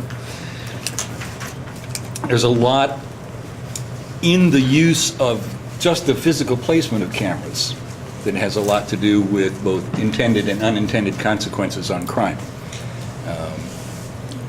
One of the points that was interesting that I hadn't really thought about, because it doesn't affect me that much, I don't pick places to shop on the basis of there being under video surveillance. But apparently there is a demographic that does, and I can understand that. So looking at this technology and how the department might use it, or how the department might cooperate with businesses that are using it, which different cities have made up networks that are partly private, partly public. It's worth remembering that the actual appearance of the camera, and that would include dummy cameras, is part of this whole dance as well. And that those cameras can actually be used to move crime around, should one hope to. It doesn't make it go away, and the people you move it to won't be appreciative, but those cameras will do that. I'll stop right there. Thank you, Edward. And then James. Edward, I agree with you. I think you brought out some excellent points. One of the things that I've been thinking about recently is that we're talking about these types of cameras. Each time I go across certain areas, I look at intersections and stuff, I look up on top, and there appear to be cameras up there on top. So something that maybe ODOT is using. I don't know who's watching those or who's manufacturing them, but they've already been here. They've been here for a long time, and each time I go to different places, it seems like another one spring up. Even some of the local television stations have cameras outside where they're monitoring traffic and things like that. So this is not something that's new. And if there was a real issue with privacy and stuff, then it's already been violated because the commercial application has already been out there for a long time. I do agree also that if you put security features in one location, then the crime sometimes will shift to another location. When you have someone of criminal intent, it doesn't matter whether or not there's a camera there or not, but it does help to identify, hopefully, the perpetrator. So is there a connection where the businesses would prefer to use these cameras in conjunction, or like we have crime prevention go out and they do all of these, they'll come in and they'll look at your property and stuff and tell you ways that you can fortify your security systems or your security of your properties and things like that. Have we did an outreach or considering an outreach with the businesses in these areas that said, okay, here's an opportunity, here's some cameras and stuff, and then it'll kind of take EPD out of the loop if that's going to be a real issue. So there are some other things that I don't know if we've already talked about, but I would think that we want to have that kind of conversation as well. I've been remiss here, Captain Durr is here to answer any questions if that was a question and you wanted to ask. Yeah. Okay, well, I'll pass that on. So, I mean, basically, let me recap. You're asking if we're communicating with business owners downtown to see if we can partner with them. Or if they would, on their own decide that they want to install a camera and stuff like that, and sometimes, we're seeing it all the time where businesses, in order to protect their own property and stuff, and if there's a lot of crime going around, then they would obviously want the perpetrators that are committing these crimes and stuff apprehended in order to prevent this type of activity, and then they will alert the police and provide them with the necessary information. Which is, of course, is public and it's up their right as the property owner. So has there been any engagement with some of these establishments to do something like that versus EPD? I know Lieutenant Klinko and Larry Crompton have gone down. We've looked at the downtown area because we brought up some, pushing crime around, or one of the things that we're looking at is behavior-based situations. Because if there's behaviors because of environmental issues, then maybe cameras can persuade that and not maybe push it out, but change the behaviors of the people so they don't exist. And there's some very valid points on pushing crime out. But we have engaged the businesses down there. A lot of it's about funding and talks. So as we move forward in this topic, it was kind of like a cursory engagement on the topic. But as we move forward on it, it's something that we definitely would want to do, because I think I want to say Atlanta is does a very good job of blending business and public camera systems together. And the other thing is with these, a lot of people feel like law enforcement is going to be sitting there watching live. Most camera systems are not watched live, except I think on some TV shows or something like that. And most of them is good. Most of them are good for changing the behaviors or going back for evidentiary purposes and solving crimes that happen there, which is what we see at department stores, shoplifting, and things like that. So. Okay, one other follow-up on that. The cameras that are set up on the traffic signals and stuff, is that monitored by ODOT, or who does, is the city putting those up, or what? I'll throw that back to the chief, because I just noticed them the other day. So who's watching me? That's why I have my hand out. Those aren't cameras. In Eugene, those are not cameras. Those are They're not cameras. infrared detectors, motion detectors. Instead of ground loop, sometimes you see those black lines in the thing. That tells the traffic control if there's a vehicle there. These are, and most things are a cheaper, more efficient way because they actually count the number of cars coming out there, and those are just traffic light controls. Okay, so there are data collecting as well then? Well, they just detect that there's a vehicle. They don't take pictures. It's an infrared, like your motion detector on burglar alarms. Right. It's the same thing as that, only it's a little bit better. It's got a camera, so it counts doesn't take pictures of the car, it just knows there's an object in front of it, just like your motion detector at your home. When you walk in front of it, it knows that there's heat and there's motion, and it goes click and says, there's a car there, which they have a computer down in the traffic control box that says, hey, there's a car there. There's a lot of them. It will change the different light timing, right? So those are not cameras, is that correct? There's also, most of those, I think, are receivers that change the light signals for emergency fire apparatus as they go through town. That's a different device. So they automatically, so that as a fire truck's going code 3, they automatically change the lights to a green system, much safer way for them to get. Those detectors are only about this big and about this round. Yeah, I'm a gadget guy.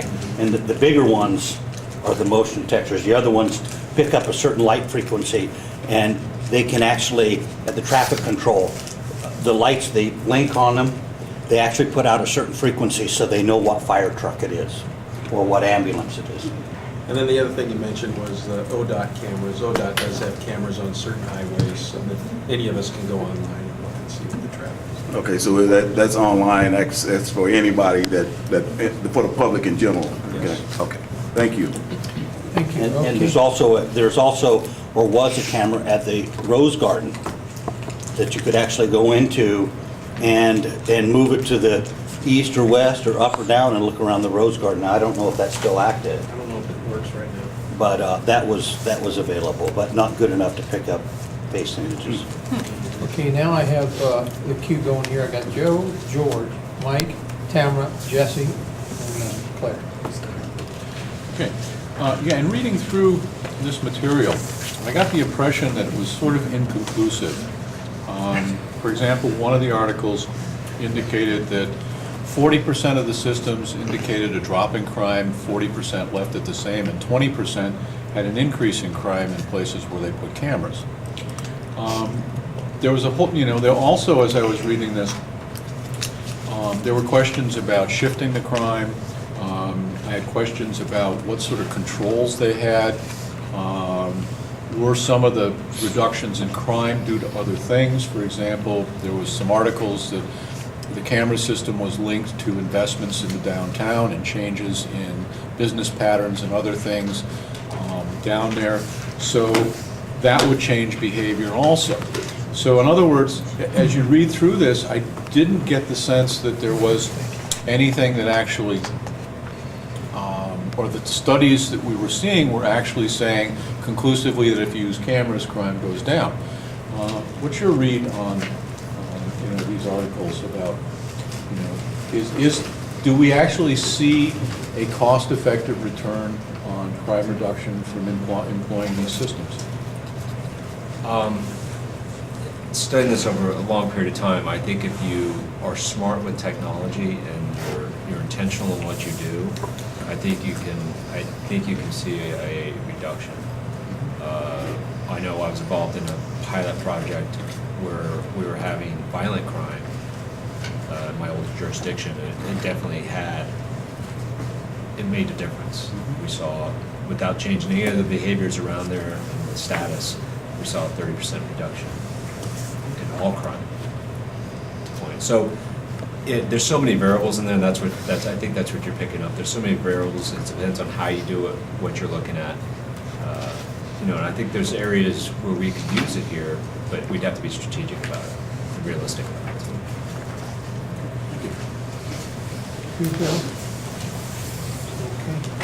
I'll put you in the queue. George, you were up next.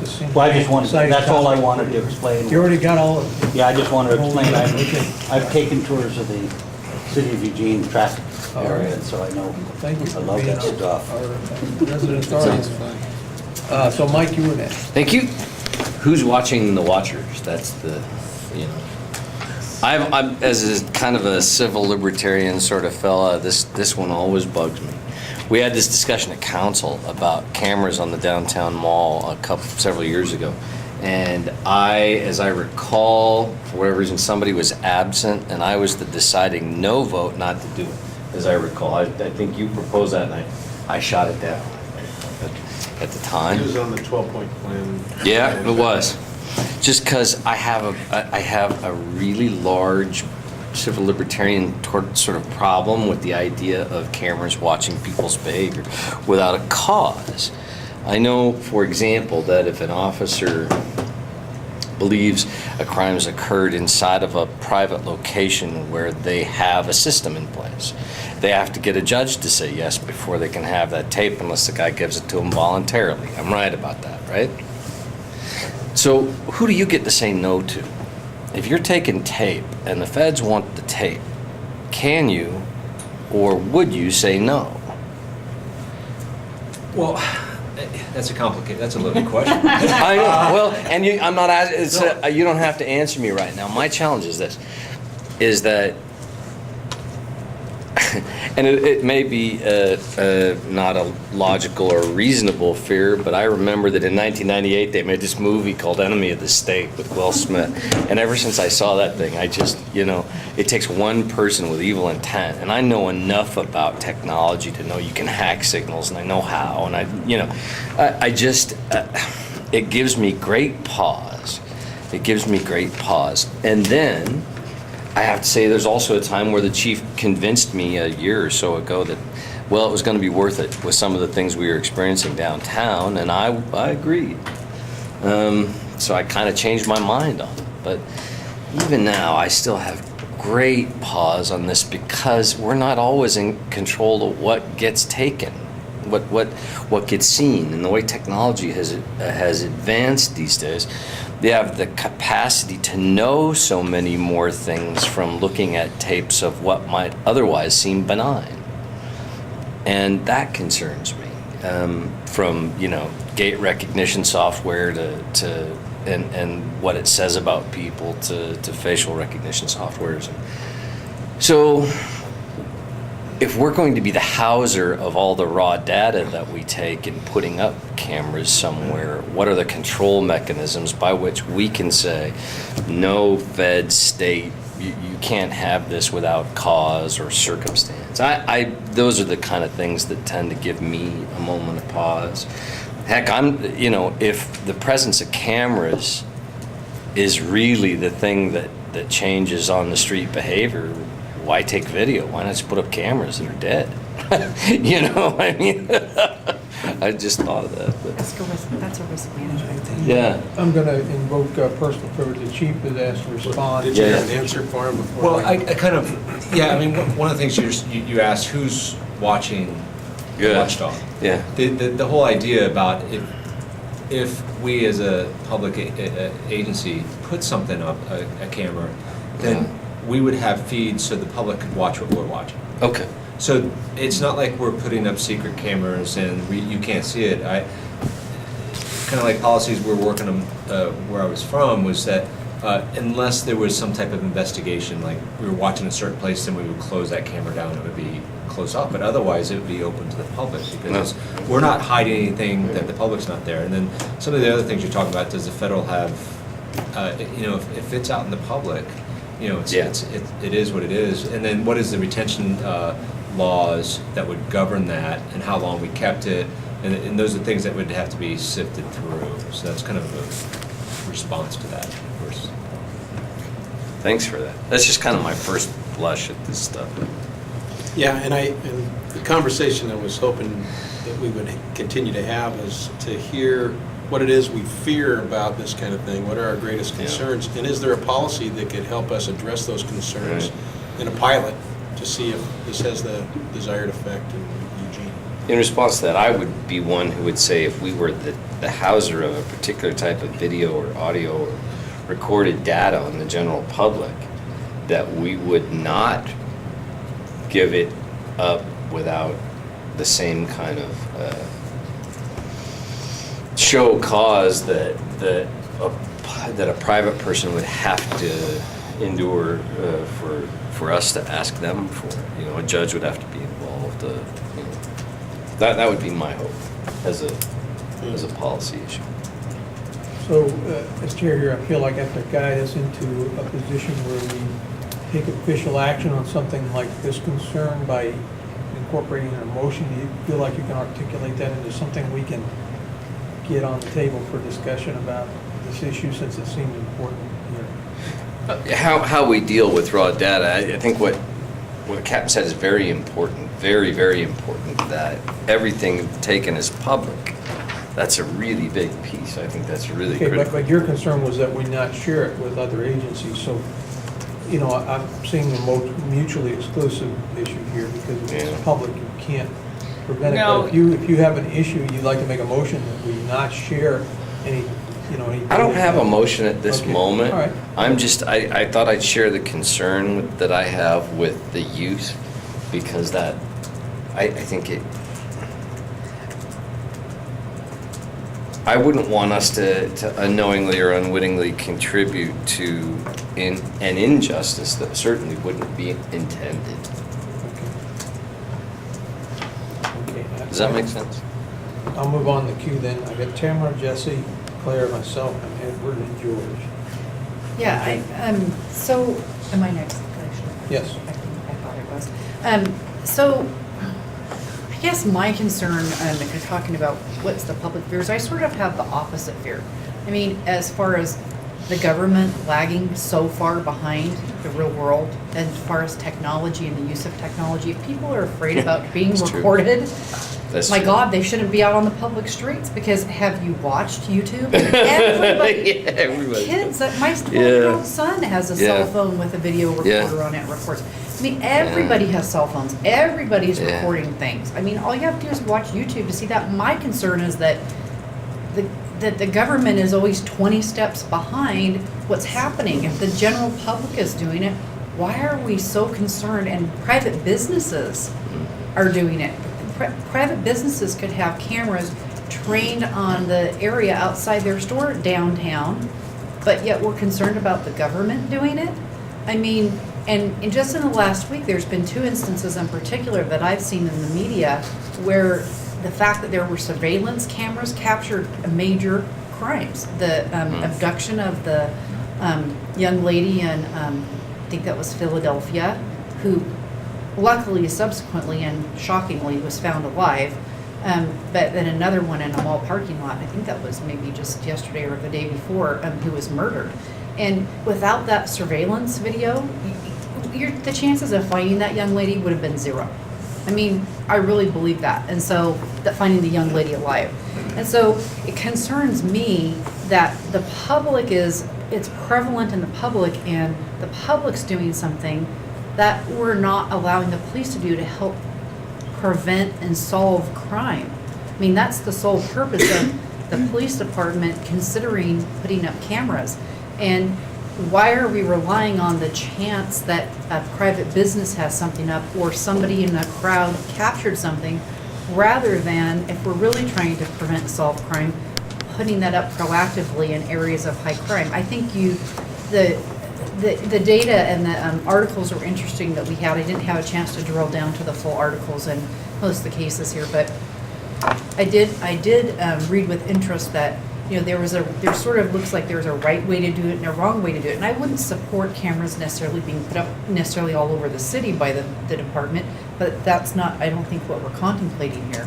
I think putting them up in areas of high crime, whether it's nuisance crime or whatever, that takes the same amount of an officer's time. It would be probably unusual for those cameras to capture such shocking events as murder or an abduction. But the fact of the matter is, you never know. And so I'm just in full support of at least a pilot project. I think that there's a lot of guidance on how to do it the right way, how to do it the wrong way. A lot of cities have put them up. There's a lot of information here about how to go about doing that. I'm just surprised that people are not more desensitized to video recordings, given what's available and what's already being done, that they would be so shocked by a camera going up downtown. I mean, that just seems counterintuitive to me, when every day you're probably walking down the street and there's kids with phones, you're probably being recorded, you just might not realize it. So, thanks. Thank you, Tamara. We have Jesse, Claire, myself, Edward, George, and what you're thinking, Jim. That's a good point. Jesse? It's how the data is used. I didn't come around to supporting the camera systems, but not to automatically identifying who is in front of the camera, recording that, tracking it. This goes along with Mike's concerns, the ability to just automatically know what's there. If something that happens is of interest, the things that we're concerned about, whether the petty crimes or the abductions, and it's clear enough to identify, to get good intelligence from, then it's likely clear enough to do facial recognition by running it through a computer. A policy should, it's something we have to decide. It's not like if cameras go up, then you can do anything you can do with it. There's a huge step from cameras to recording what the citizens of Eugene do and where they're at, and who is where. And for that matter, putting in suspects of interest that have warrants out for their arrest, or cars that I've mentioned before are driving with suspended driver's license drivers.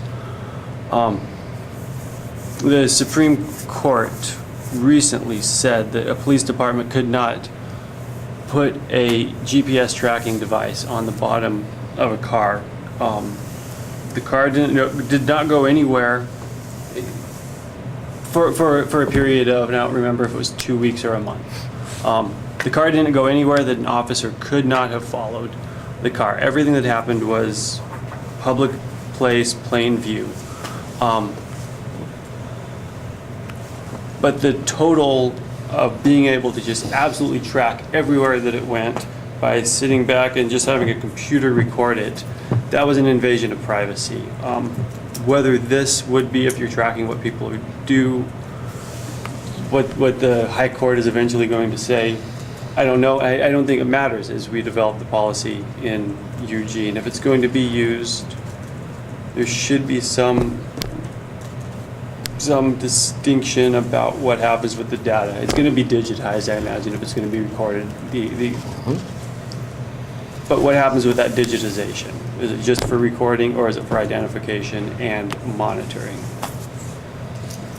Good points. Anything that we need to consider after action on, or is that I something don't. you want to wait for the Where we're discussion? at on this, I don't see us at the point of making motions. Okay. Yeah. What was your answer? All right, I was reminded that we have to do that to get it in the minutes.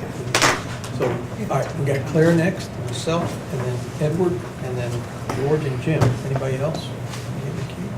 Jane? So I had a similar question, just process-wise, about the making of motions. I guess for me, maybe on the agenda for the next time we take this up, maybe if we have a little note saying, come prepared if you have some motions you want to make, because that might be helpful. Or like, what are we framing up? Are we framing up recommendations for a pilot?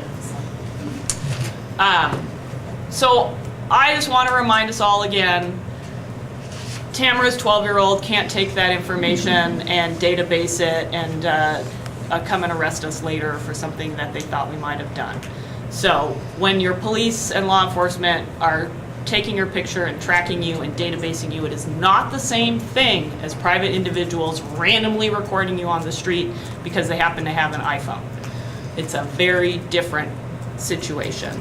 And my concern is that if we as a community start taking a cavalier attitude to, well, there's already cameras everywhere, why is this any different? There's a public safety imperative, so let's just get over it. Then we will end up with cameras everywhere watching us all the time wherever we go. Now, maybe a majority of Eugenians would be fine with that. I don't think so, and I don't think it would be what we want to see for our community. In spite of the fact that it might help solve a crime in a span of time. I do think the literature does show that it's hard to tell that in some circumstances the cameras do seem to help reduce crime, in others they don't, and in some places it's hard to know if they were the thing that did it. So, I think if we as a community or as a department decide that we want to pilot something, then we'd want to, I think there were some good recommendations in the literature about start small, be very prescribed, have some data that you're going to collect and some analysis that you're going to do before you decide to make it a permanent fixture. And then there are some policies. I can speak to some of the things Mike was mentioning. You could have a requirement that there has to be a subpoena before the data can be released to another agency, whether it's law enforcement or some other thing. And also limit how long the data can be retained. So it's not just stuck on a file and kept for 5 years or forever. So those are some of the kind of particulars of a policy that could put some parameters around some of the concerns. You know, I don't like to look for conspiracies, but there are other agencies in the government that we may not want accessing this information. The IRS comes to mind. You know, there are other government agencies that might think, well, gosh, if we could get hold of some of that data, we could create some good work for ourselves. So whether or not the people involved actually are suspected of doing anything wrong. So those are my concerns. I have real hesitation about the whole idea, and I've talked to the chief one-on-one about this, about the cameras, but I might be okay with a limited pilot project that has some real tight boxes around it. And then we analyze it, we see what does the community think of this, is it worth the trade-offs? Maybe the trade-offs aren't that big deal, particularly downtown, because there are other security cameras with businesses, you know, so I think you have to look at it as a whole. But not too many weeks ago, there was a letter in the paper about someone pointing to those cameras that they thought were on the top of the traffic lights saying, oh, we're being surveilled all over town, you know, and that person was not happy about that. They were mistaken about what those cameras were, but it does just, you know, it's that kind of creepy big brother thing that, yeah, we want to solve abductions. We don't want people to be harmed, but the number of times those things are happening and might be in front of a camera, is it really worth the other trade-offs? So that's just what I'll continue to talk about at this table. Okay, thank you. Yes, I'm next, and then Edward, and then George, Jim, James, and Joe. Thank you. Okay, so I have a question that I guess on procedure here. Are we talking about this project maybe, are we talking about somebody sitting, I mean, I see these other policies and I see where communications say would have access to these cameras.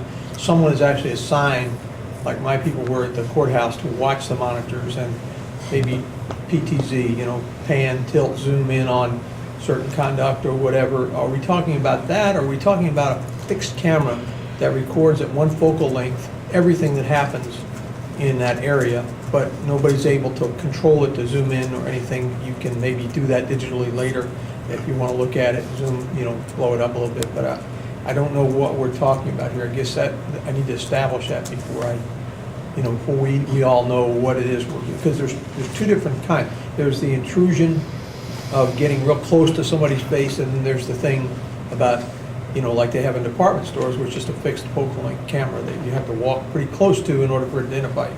Believe me, I've seen some of the bank camera videos and the videos in department stores, and I couldn't tell you who it is in some of these, so I don't know that they'll be any good if they're just a fixed focal camera that you can't enhance anyway and get a good idea of who the actors are in a crime that's happening. I'm having trouble making the leap from having a couple of cameras in a downtown area maybe, or in a trouble spot where the police are having high crime and they want to focus on, they headed up on the, we were talking about Spencer's Butte earlier, they had some on a pole up there and I think they ended up taking them down, but they were there to prevent the car collapse. Had over one guy with over 100 of them. I mean, that's something that's productive and useful if you could stop people from losing property. So I'm for that. I'm having the hard time in making the leap from that to Big Brother's watching us, and you open your medicine cabinet, there's a camera there telling you to take a pill. You know, it's not Orwellian times. Nobody will stand for that. And I think we have a point where we would say, no, we're not going beyond this point, and we put that in the policy. So I don't see the need for any hyperbole about what, you know, everybody being filmed and collected and digitized and given to the IRS to do what with, I don't know. We're out on the street. I don't know how they're going to be of any use to anybody else. I really don't. But I know that the videos that are coming off of the police cams are subject to FOI. So even though they're not broadcast on the police website every day, there is a case out of Washington where the police chief there has said he's going to have to stop using them. He's going to have to collect them from all his men and take them in because they have found a website that's opened up a page in YouTube that says all police videos. And the people are asking for every video on every police officer from day A to date B last year. So 360 days times 100 police officers times, the number of 3 shifts a day, or, 2 for 12 hours. What you're talking about here is hundreds of thousands of dollars, if not millions of dollars in expense to hire people, and that will be their full-time job to look at this video, blur out faces, maybe redact, things that are, police come into your house as a domestic situation. You don't want that stuff on YouTube. So, yeah, there's issues that the expense that's involved in that. So, I'm sure I want to see some limits put on it, but I would really like to know what the plan is. So, if you've got any idea, now would be the time to tell us about how you really plan to use cameras in an active monitoring situation or in a after the fact. Hey, we need to pull that video, take a look at it. Well, let me just say, there is no plan. So whatever we use will emerge from your conversation and what the police commission recommends. The one limiting factor the police department has is that we don't have an employee to put in a room to watch video monitors. You take that off the table. Thank you. Okay. There's places that are using what they call real-time crime centers, and it's analysts and police officers sit in a room, and they have access to the video systems you're talking about. But I doing the research, I forgot what you can actively look at cameras. I forgot what the time is, but it's a very short time span where you start losing distraction. It's really not practical. It would even in large agencies, it's not worth the deployment of personnel to sit there and watch cameras. Now, the question is, should we maybe buy cameras that you do have that capability, that they're set off in the far back? But say there was a particular interest, like I said, there's a case that I have information that I know something's going to happen here. Do I want that capability? So maybe I can capture that video.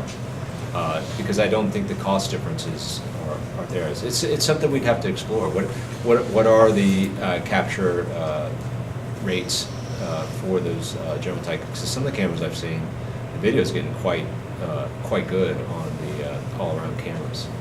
So I think that's something we explore and talk through and say, what is this particular location that we're trying to do, and what are we going to do with it? So. Okay, good. That was a good thought. Thank you. That helps me a lot. I've got Edward, George, Jim, James, Joe, Tim, and Claire. Boy, I start out with a single thought, and by the time you've all made your points, I've got 5 or 6 things to bring up. Looking at the stats that show, let's take that Hollywood Boulevard again. Some of the crimes went down, some of the crimes went up, some stayed the same, some moved over. But I didn't dig deep enough into the document to find out if they were following the secondary effects, which is, did the convictions rise or fall? Did the cameras help with convictions? Because that's not the same as the arrests on the street. So that's a secondary effect to look at. Is this a tool for increasing convictions? How do we use that appropriately? When you talk about the public can see anything that the PD is looking at, there are going to be people unhappy with that. One, just because they're being broadcast, and two, my husband didn't know I was in town today, and now you put it up on the TV screen. Just that simple, that very gut level objection to that. I think it's important to remember that closed circuit TV, I think, has about 4 uses that we should be talking about. One is the sense of security it provides to some people, and you're right, there doesn't have to be an active camera, it just has to look like an active camera. There are people who are happier about the security in a mall because there are those little silvery domes everywhere. I know about the company that sells those silvery domes. They don't sell anything else, just a silvery dome. Oh, and a sign that says camera. Some go to the trouble of putting a flashing red light on it, but there's nothing else happening. So that's still performing a function. So any cameras that we're talking about putting up on behalf of EPD or the city still would perform that function, whether they did anything else or not. There's the prevention of crime, because criminals look at those things, and the smart ones think, maybe I shouldn't do that in front of the camera. So that either prevents or moves crime. So that's another corner of that. There's the solving crimes, the conviction rate. This actually gives us the evidence we need. You're saying some of the cameras are very poor quality. What could we possibly get from that? Even if all you can see is some guy in dark clothing got out of that red pickup truck and grabbed that lady's purse, you at least know it was a red pickup truck. So there's that much to be gained from just grabbing everything that goes on. So helping in solving crimes. And then, of course, there's the fourth corner, and that is that it documents the enforcement effort. So it's not a he said, she said for the officer, it's here's what's on the video. So I think those are really 4 different jobs that the same camera is doing. And whatever policy we come up with needs to, I think, address all of those in one fashion or another. Thank you. Okay, thank you. George? I apologize, I have to leave. Okay, it was just getting Just making you sick. Jesse gave me a heads up earlier. Have a good one. Thank you. Okay, first plan. Thank you, Jesse. Listen well. George? Ready? I said, listen well. First of all, I wanted to address yours, Claire. One of the things the police, some police that go into school or teaching their students is, what is it called, sexting, where they take pictures of each other's bodies For their own. and text them to other people. Those are all over the internet now. And a matter of fact, the kids are going up, somebody took a picture of me and now it's all over the internet. How do I get rid of it? You don't. So what you're saying is private stuff from this becomes very, very public in a very, scary, rapid fashion. So You don't want your police video doing the same thing. I look at cameras myself. By the way, all 3 of my businesses have cameras. As a matter of fact, when I moved into 7th and All Maiden, the first thing I did was I put up 13 cameras at my neighboring businesses. And yes, I put in some LEDs so there was red lights on it. I'll tell you what, things really got a lot better very, very quickly. So personally, I saw crime and such go down in a very, very rapid rate. And as of camera quality, the more you pay, the more pixels you get, the more precise image it takes. Oh, and by the way, it just takes more storage area then to keep all those pixels in. And we have, if there are cameras there, we have 3 possibilities as I see it. One is, one of the things that's kind of ludicrous, the Citizens View Board love the body cams in the in-car videos because everybody looks at something, we all come away with our different opinion of what happened. So, it's very well loved. What's wrong with having a camera there? Wouldn't it be also loved? Because we'll take people's opinion out of it, we'll actually be able to form our own opinion of actually what happened. There's monitoring in it, some of it, this is very objectionable to a lot of people. By the way, Will Smith's, don't ever follow those movies. They're all made up. But you can monitor them 24/7, and it's a very efficient use of a policeman's time in a way because they can, flash around the city in different crime areas. But, I'm sorry Jesse's here because I understand his objections. You can record them in high definition so you can actually see faces. But then again, when you do that, then there's face recognition software. And I understand that threat. There's the after the fact crime of, a crime has happened and instead of act, we'll react and help convictions. But I find, I'm kind of, everyone has cameras. Yes, even this stuff goes public in a bad way, but for the police to have one more tool for their advantage, to me, is a tremendous advantage. And you asked what this committee, which way it will be. Well, from what I understand by listening to Chief Kearns, is that's what we're here for, to decide which of those three it will be. I mean, is that kind of what we're here for, to determine whether it's going to be reactive action, or, a third one is we have a spot down at Broadway and Willamette, and the police officer or the office, the monitoring system gets right in and says, yeah, we have a male suspect with a gun on somebody, let's get somebody down there. Tremendous cost savings. So that's my $20 worth. Thank you, Drew. So Jim, James, Joe, Tamara, Claire, and Mike. Well, I kind of fell into the same category as Edward did, was as if more and more people are talking, I start writing more and more things down and to speak about. One thing I wanted to ask, you mentioned that you would have the cameras open to the public, that they could view at any time. That's a possibility. Or something that you like to see, that seemed like the way you were kind of leaning toward. To me, that kind of seems to open it up so that all that does go viral and go network, because anybody can download that feed essentially that they're watching on their TV or on their computer, can store that, and then that does can get blasted out to the public. So I would be kind of maybe a little more concerned with that. And then you're talking about if there's a certain area that you're looking at, maybe turning that camera off so it isn't public, but then that, to me, would also kind of seem to tip off the people, that the criminals would learn that that's a way to, hey, they've got that camera off, they're watching that area, we're not going to go there now. So that might defeat some of the purpose of turning a camera off, if it's a public feed so that anybody can watch it.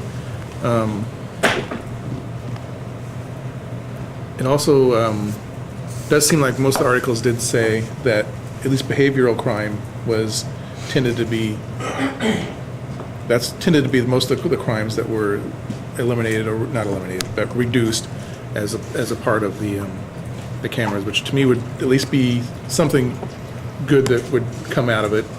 At least the police could focus on the more serious crimes than the behavioral crimes.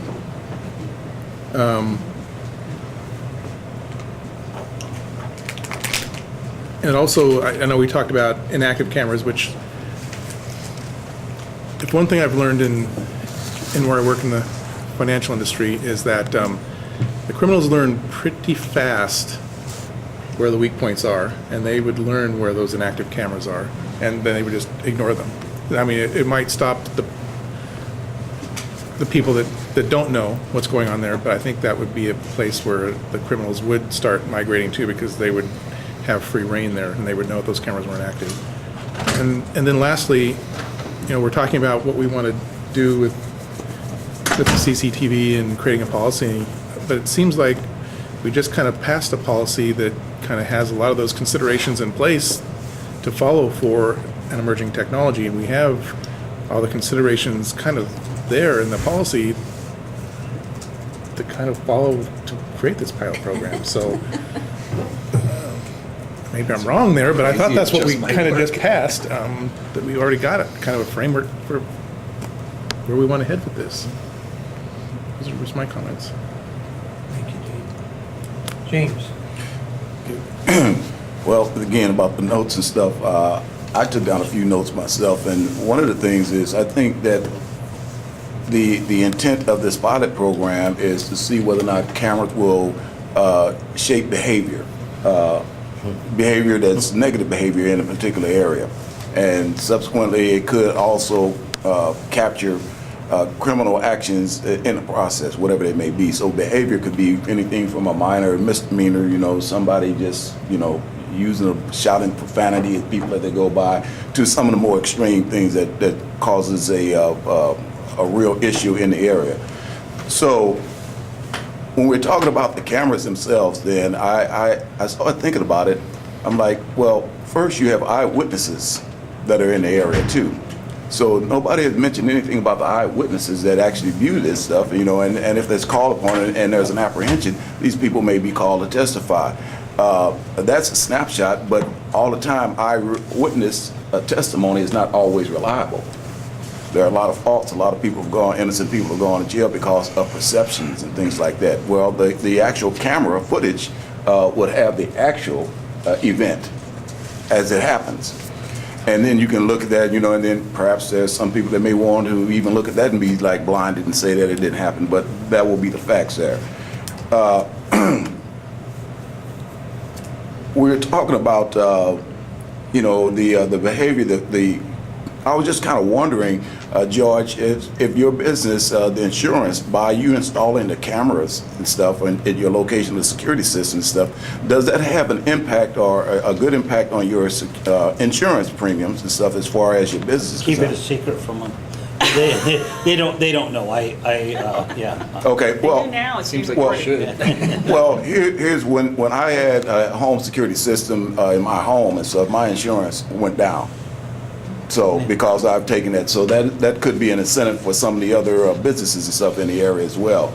Well, how do you measure whether or not the existence of a camera, whether it's live feed or not, if it happens, is the amount of calls and stuff? You said that when you put yours up, then the incidents and activities in your area went away. Well, if there's, so if it does serve the purpose for which its intent is, first is for prevention. And I think that we are going straight from prevention to apprehension. And we need to kind of sit back and find out what is the intent. Well, the intent is to curb, shape behavior, negative behavior in this particular area. So I think that sometimes we get ahead of ourselves because we go from 0 to 60 really fast, that we kind of get lost in, you know, what is the intent. So if the intent is to curb or shape behavior of a particular area or something like that, then I think it would be a good project to use, whether or not it's live feed or not. Perhaps the image alone will curb behavior. We've already talked about the data collection and stuff, and you know we got a policy on that. So I think that we've hit on that. We've touched on about a little bit of everything. The only thing is that whether or not this would be a good pilot program to try. I think it would be a great pilot program based on the facts that it's designed for prevention instead of apprehension. Apprehension would be a secondary consequences of this, but then apprehension could be necessary at the same time. Thank you. Joe, Tamara, Claire, Mike. Okay, well, way back a long time ago when I first put my hand up. Sorry I started that. That's a little more interesting than the last one, doesn't it, Joe? Yeah, this has been a good discussion. My thought was we were sort of at the point of selecting certain areas, and it struck me that we have this map in the chief's report, which is just about identical to this other one, behavior crimes and party stuff. I mean, they are not identical, but they are pretty close. And so, if we're looking to have a significant reduction in crime, you know, we're probably talking about putting cameras at most of these dots. Okay. So in other words, if you're gonna make a significant dent, you're probably gonna need a lot of them. And so that gets you into cost, and then that gets you into the question of cost effectiveness. Are there other ways to achieve the same thing?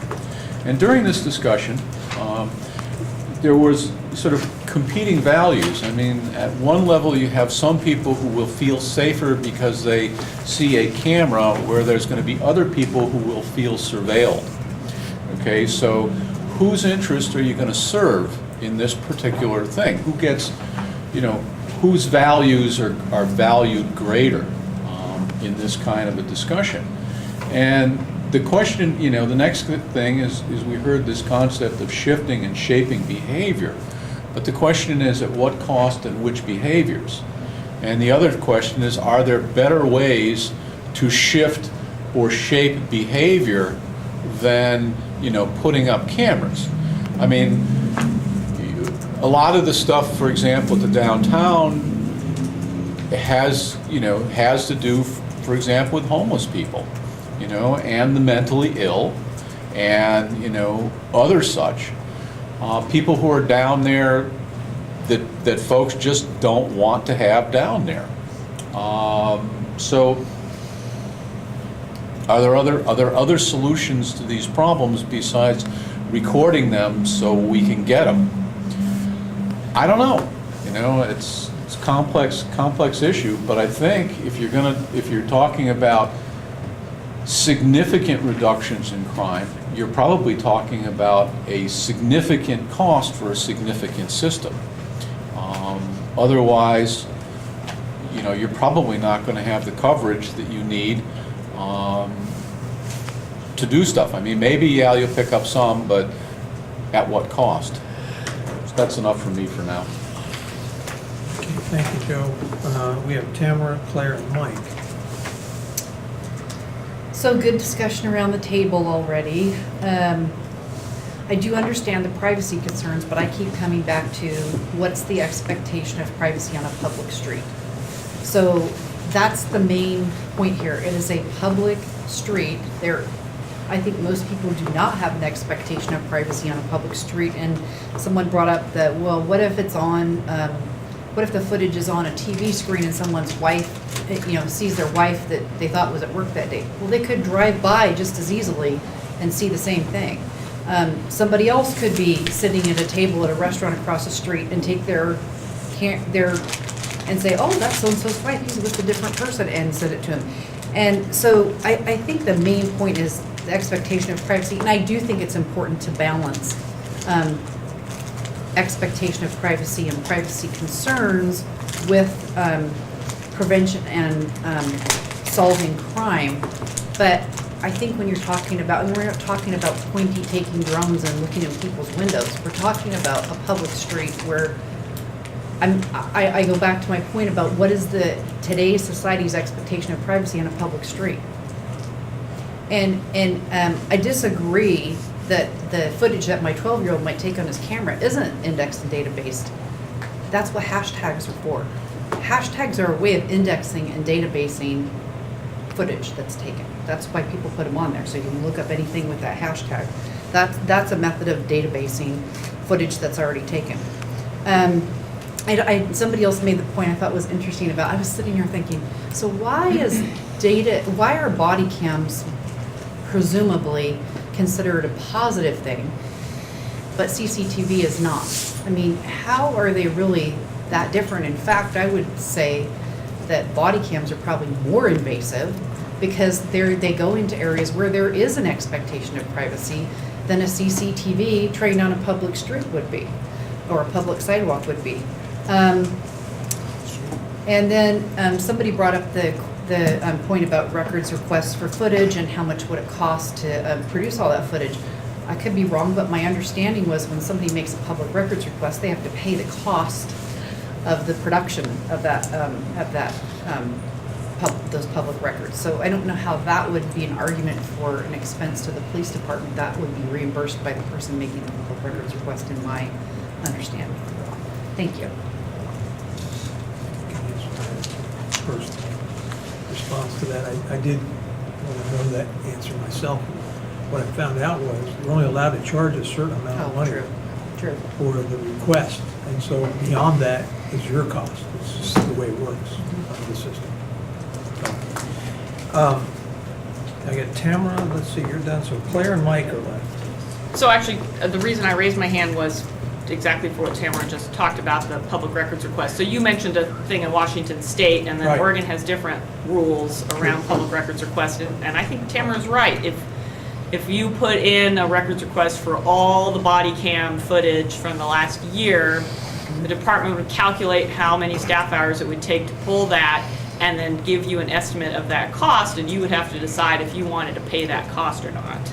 Right. So unless it's connected with, Jesse's legal case for a client, it's just a general public records request, and the onus is on the person making the request to cover the cost to the department for fulfilling it. And So there might be some limits, but I'm not aware I of that. think the law says something about reasonable request. It is reasonable, right, The problem exactly. is that they're hiring people. So you can argue salaries, about whether it's a reasonable right. request or not and go Yeah, back it's and forth that cost-based way. or Yeah, premium. but there's not just a free-for-all that No. the department just has to spend the money to turn it over. You know, I kind of chuckled at Joe's pointing out of the hot spots of the party calls, because one of those calls is an address that's a half a block from my house. It's not downtown, it's not a business, it's a private residence that hosts a lot of parties, and I don't think anyone would be suggesting we be pointing a camera at a private residence, and we wouldn't need to, because we know that's the house that's hosting the party that's making all the noise. And I've not been the person calling on that one. So that was really the main reason. I guess for me, there is no pilot project. There is no project that we have right now. So really we're having, I think, an important but kind of abstract discussion in case the chief, I would think in case the chief decides, I really want to try this as a tactic, and now I've started a conversation at the police commission. So, and I really appreciate Joe's point that earlier tonight we passed a pretty good, Or Jim's point. Jim, excuse me, Jim, sorry. I was pointing at you. Yeah, you were. I was just wasn't sure if you were, which way you were going to go with that. You know, that kind of gives us some parameters. So I'm not suggesting we don't continue the conversation, but I don't know that we need to be thinking about, you know, which company are we going to order the cameras from and where are they going to be set up, and, you know, kind of down in the weeds. So I think right now this higher level discussion, and if the chief were to decide that he wanted to pursue this further, you know, we would have the beginnings of those, and we'd have maybe a template for engaging other members of the community in the discussion too. Okay, Mike? This is a good discussion. Glad we're not making any decisions of any kind, because there's way too much in this. But I think for your sake, narrowly drawn is always a better thing. I think is a good baseline parameter. I think some of my concerns are more about what one might do, or what larger entities might do with a great deal of data that's available, and how they might construe that for patterns. That's more concerning, I think, to me, than you have one camera in a place in a public square where there's very little expectation of privacy in the first place. Yeah, that's probably a lot easier to deal with there. That issue of expectation of privacy is important, and as is what data is available privately. I mean, I work with a local software company, and just from the little things that they do, I know, I can know as a private person from that data how everybody in here has voted for the last, you know, multiple years, everyone who lives in your house. I mean, all this is available data for anybody to get. And it, you know, the way you cross reference databases and the inferences you can draw from that are interesting. So now, if there's a way of geospatially tagging someone as they move about and interact with that, that creates a different sort of data set that you can create and create inferences from. So a lot of this is already available in the private sector right now that people do here in Eugene. I don't know. I guess Claire did a good job of hitting the important piece for me, is that there is a distinction between what you can do privately and what you can compel people to do, and what the public capturing of data and how it's data-based is used for. So I guess I come back to the same thing. The more narrowly you construe it, the more layers you build into anybody else's access to it. These are all better things. I think it comes down to both expectation and our proper role, protection of people's rights. As long as that's the fundamental guiding principles, we're in better shape with using these tools. Thank you, Mike. So, again, reminded of Carter's ability to help organize me here and how much I'm going to miss it because I won't have somebody time. But we've come up with 3 options here, which are probably pretty good for us to proceed on this, and that's asking staff to come back with a proposal, an actual proposal that they'd like to do, and having us talk about that particular proposal, limiting it or adding to it or changing it in whatever way we want it as a commission. Then there's the option of the public forum, having, like we did with the homeless issue, having people come in and talk to us about their concerns, or the option of providing the analysis by our newly accepted policy of emerging technology, which we're providing the main concern. That seems to be one that Mike is concerned about, and that's protection of public, the rights of the public as being paramount in our assessment of the technology. So, I mean, I know what we're do here is we're going to have some sort of a motion to proceed. So that's a guideline, but you can make your own motion certainly however you want. Tamara? Well, I don't have a motion, but for me, I think it would be all 3. It's just the order you do them in that's the important thing here. I don't see any value. I do think, and it's in the materials on CCTV too, about including your stakeholders, including the public, explaining what it is. But I don't know how you can have that discussion without having some kind of at least draft program, pilot program and policy first. Not your final, but maybe just the draft, because otherwise you don't have anything to really discuss with them. You don't have anything nailed down. So I think that would be last. I think that the having a proposal come from the department, following the guidelines, I think those 2 things go together. Following the guidelines that we put in the emerging technologies policy, draft policy, recommended policy, those things could go together, I think. Anybody else?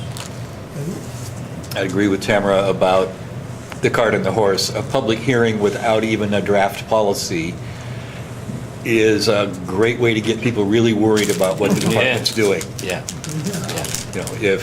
If their fears are this big and you don't have something that says, no, we're just talking about this, then these are the fears that are going to be talked about in that hearing. And then we have to respond to those. Okay, so what if we put that in the form of a motion? Oh, yeah, Incorporate the 2 issues together and followed by a public hearing? I move that we request the department to advance a proposal to us in the form of a draft policy for instituting a pilot project for CCTV installation in the downtown area of Eugene. Second.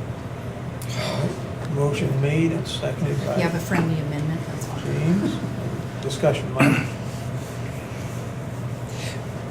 One of the things that you said is very interesting, the cost aspect of this. If it costs so little or it saves money, the value seems like it's very high. For me, that's what are all the costs? The loss of liberty, what are all the costs? Stacked up against the benefits of what we're trying to accomplish. So for me, to do that analysis and say, yeah, I'll vote for that, I want to know what problem we're solving specifically, or more specifically, I suppose.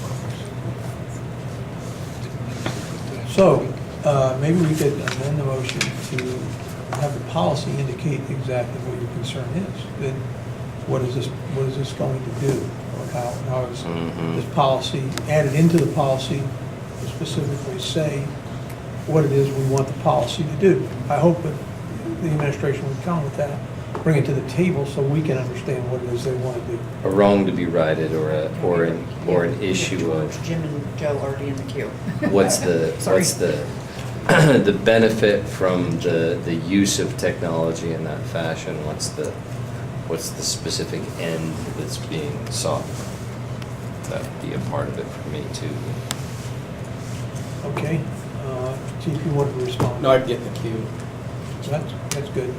George is next. Well, to answer your question, I think this would be very cost effective in the, I'm going to say, in the medium range. And that is to be able to provide, why is the police department here is to change behaviors, to catch the bad people and put them away. And to be able to have cameras where the police don't have to be there all the time. I think a policeman costs, I'm going to guess, by the time you get done with benefits, $80,000, $90,000 per year. More than that, $100,000 per year. It's just rounded off to $100,000 a year. So. I was speaking rhetorically on that. Yeah, well, that would be what I would say very efficient in not only, there's a possibility, there's a debate whether it would reduce crime, but it would help in catching criminals that have committed crime. So possibility of reducing crime and the probability of a higher catch rate of criminals is in the probability. Okay. Jim?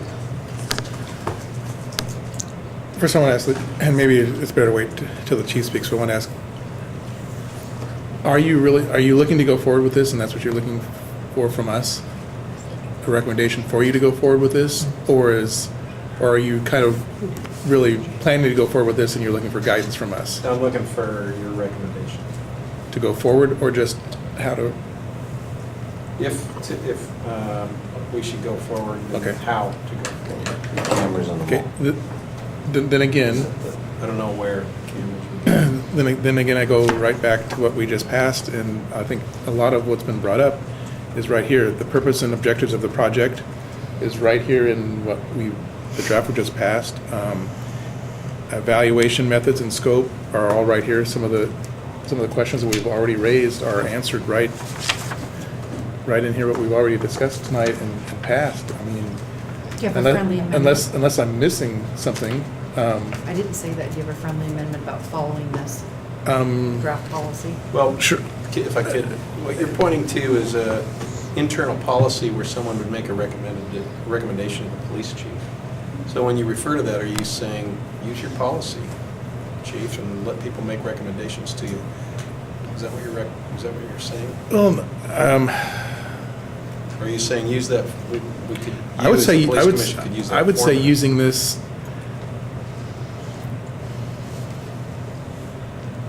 I guess I agree with the amendment to go forward with doing, and I think following this, we've already made our recommendation, or, well, it's out there as a motion to go forward with this, but I think following this, then maybe that's where the friendly amendment is to add following this framework that we've already put together to develop this program. So you want to make that? Is that your friendly amendment? I think that's my friendly I amendment. accept it. James? And I'm not trying to word that, Carter.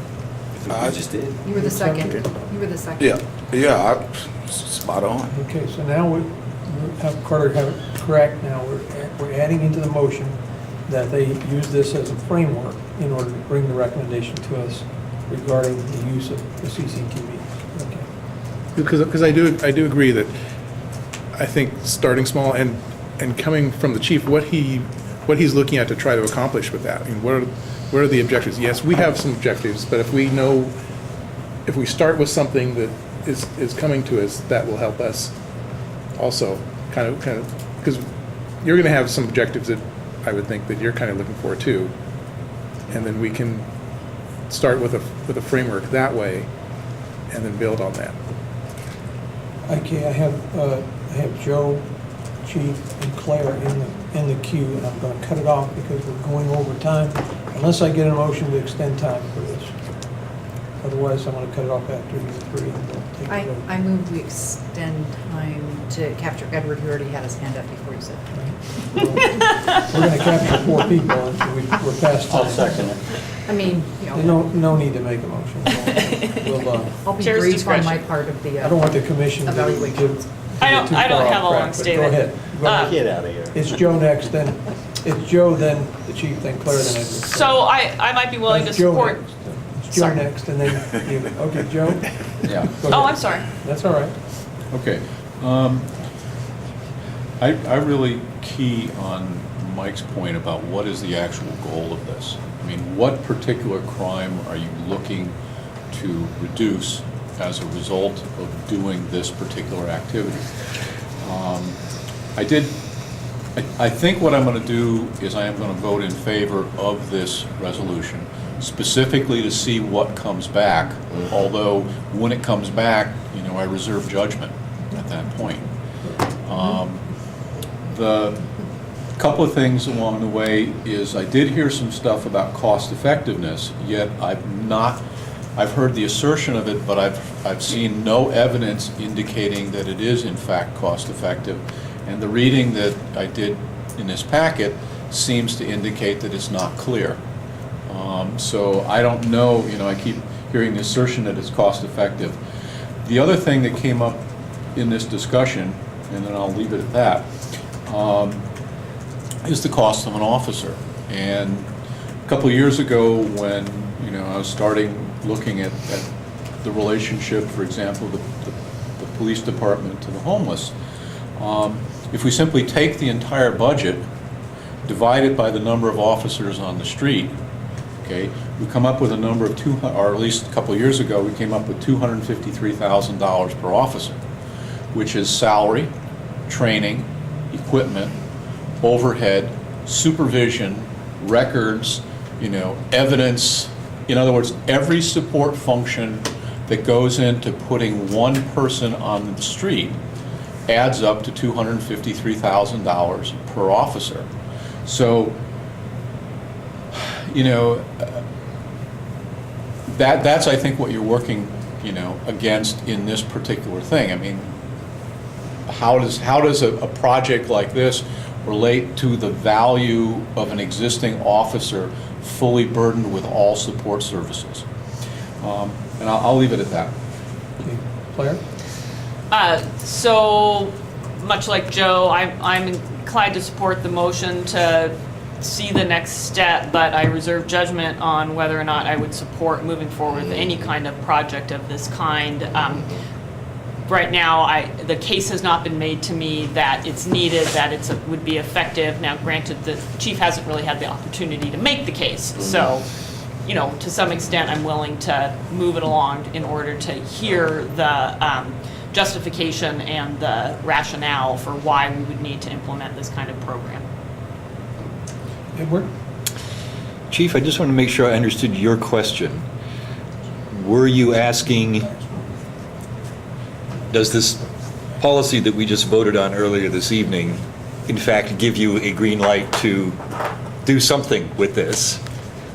Or do you need a separate motion, separate support, separate attention to that? Is that the question you were asking? Yeah, that's what I was asking. Okay. What are you, when Jim was saying we already have a policy? Right. Are you saying that because you want me to just move ahead with a pilot project using the policy that was just approved? Or are you saying you're recommending that the police commission use that policy as a model for moving forward?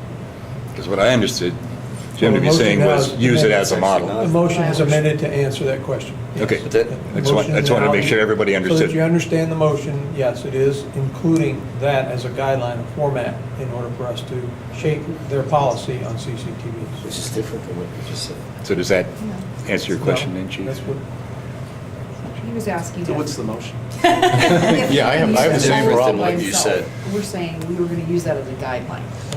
To evaluate what the chief brought to us. no, that's not what your motion was. Read the motion. See, this is what I'm saying. The motion was That's made what I at asked. 7:54, and I was going to go back and read the tape because it would be tough for me to actually Bob, I read think it. you know it. You can articulate. Basically, what it started out was that it was to form a policy, a draft policy to bring to us to decide. But she left off the part about adding and including option 3. I was for a A pilot. pilot proposal. Left out the part about option 3, which was to provide analysis for everything using the emerging technology policy. So that was amended. So now the motion says that the administration is going to bring back to us a policy, a draft proposal, okay, I don't want to say a policy, a draft proposal, which will be drafted using the This is a analysis guide. for the emergency Framework. technology Yes. that we passed tonight. That's what it is. They will use that as their format, Does that help you? their framework. Yeah, quite a bit. I didn't want to have to come back Yes. with policy. Okay. No, I didn't say policy, I said Is proposal. anybody not clear on the motion? Because we don't want to vote without being That's clear. right. Okay? Are we okay on that now? But the proposal will have all of those pieces in it Yes. for us to Right. analyze. That's right. Hopefully, that's the point. You keep the Everybody's clear? policy, keep the Good. policy with you, and you There can was check it up unclarity there. next time we bring this up. And so now the last word is. No, you've dealt with it. You've answered. Got it. Okay. So let's go ahead and take the vote on this. I'm going to ask for a show of hands on. All those in favor of the motion, raise your hand. All opposed, raise your hand. Motion carries unanimous. I'm thinking that because of the staffing issues we have now with not having a staff person until that's all straightened out, maybe we ought to look at a realistic date of January instead of December to get this back to us so they can have time. Is that okay with the commission? Do we need a motion for that, or can I just? January, would there be enough time for the administration? I was going to say, let's ask the chief first, because Yeah, I he's the think one that's January. going back. Okay. All right, so then we'll add this to the January agenda. Make a note in the minutes. Can I make a motion that she can't leave? You can make whatever you want. Good luck to you on that. A non-binding We motion. recommend. Okay, we're moving along on to the update on the commission vacancy. Tamara? can I'll you- be very brief. Since our last commission meeting, a committee comprised of myself, George, Joe, James, Jesse, all the J's. It's a lot of J's in one Except place. me. And Tamara. And a G. Same- George. same sound. Just sounds like it. And Jim, as a visitor to one of our interview sessions, we have a lot of J's, interviewed 6 applicants for the vacancy on the police commission in 2 different sessions. Carter has sent out the applications in her Friday updates, and how that turned out when we scored was, we had 2 candidates tied at 18 points, cumulative points between the interview committee, with the lowest score being 15.4. The recommendation and comments and the scoring will be forwarded to the mayor for her consideration and interview. She'll choose who she wants to interview and then forward her recommendation to the city council. So I don't know the timing of that. I know it's hard when you're not in step with other boards and commissions to get that on the city council agenda, but that's the steps. I just want- Questions? Jim? I just want to comment as an observer to the session I was in, which I think had 4 or 5 of the applicants there. All but one. Man, there's going to be some tough choices. I thought all 5 of them, I think they were there, were all qualified. I was very, very impressed with the level of competence that came in. It was as I walked out of the room, I said, that's going to be a tough choice. There were some really good people there. Thank you, James. Yeah, just briefly, they were also mentioned that the committee was submitting some new questions. So I'll throw it back to you. James, I totally forgot. What did you tell that part? I don't need to tell everything. Sure you do. So the committee made some recommendations on the interview questions for future. There was one about, do you have any questions for us, which was listed as a scored question. That's a bit awkward to score whether, somebody asked any questions of you and the quality of those questions. Did you put that in the Friday update? Why do you want to be on the police Yeah, that commission? was fine. Did you send those to us in an update? It was in the minutes, draft minutes that I sent it to. The commission didn't approve the original list, so they don't necessarily need to approve the revised list, and you can bring it to them at the next meeting if you want to have it included in the packet. Can we put that on the agenda for next time? I didn't want to, it was a few minor changes, but one of them was scoring that one question, and then we had a couple other things. Good stuff. Do we So take since- any action on this, or is it okay the way it's done? Okay. Since we don't have CCTV on December, that would be something to slot in. Okay. We'll have to do that. Last but not least, the commission comments, so we'll go around the table. Who would like to go first? Very good meeting, enjoyed it. Thank you so much. Thank you, James. I'll say thanks to those of you who volunteered on the committee for new applicants. I really appreciate the work on that. Yeah, thank you, Claire. It's very good discussion. I mean, it's an interesting issue. People in other cities who work with other police commissions and are aware that I'm on this one either don't believe me when I tell them how often our votes are unanimous, or are just green with envy. But I just want to thank you all for listening to really different viewpoints sometimes, and yet managing to come in the space of 10 or 15 minutes sometimes an hour, to some kind of a motion to move us forward that we can actually all agree with without begrudging it at all. It's kind of rare, and we ought to recognize the fact that we managed to do this month after month. So yay us. Jim?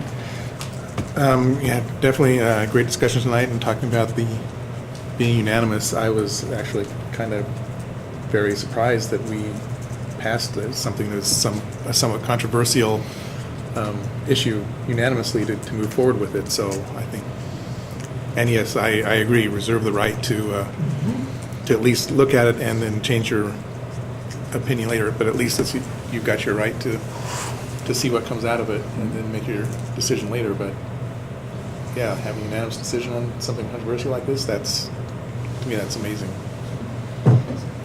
Ditto on that, and there was a lot of passion here. It's a tremendous, I haven't seen such much this passion, and one of the things I did discover, you know, Mike, you can really talk when you don't open your mouth. You squirm and do that. I loved it. It was really great. Thank you. You entertained me. That's what he's thinking. It's my secret, well, You I'm should not, watch go our ahead. city council meetings. They're up on the internet. After I said what I did, You should see the pictures I got of you while I was sitting. and by the way, I am really passionate about technology, and I do know, I mean, I have taken a tour of the traffic light things and talked to engineers and repair people when they're repairing the streets, how the traffic lights work. So I know quite a bit about that, so. You thought I was kidding, didn't you? That's going up on Facebook.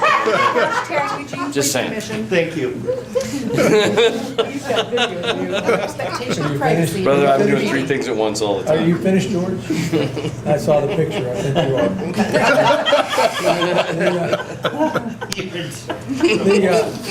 The thing I'd like to say is, I looked at my horoscope this morning and said, not to hide anything, to let it all come out in the open, that hiding it would only cause complications. So I think that's a pretty good rule for our commission and for life, anyway. You know, if you don't give everybody a chance to say what they have on their chest, you get resentment, anger, things that you can't deal with. So I'm glad we were able to do that. I also want to say that I'm surprised how many people accept the way things are today.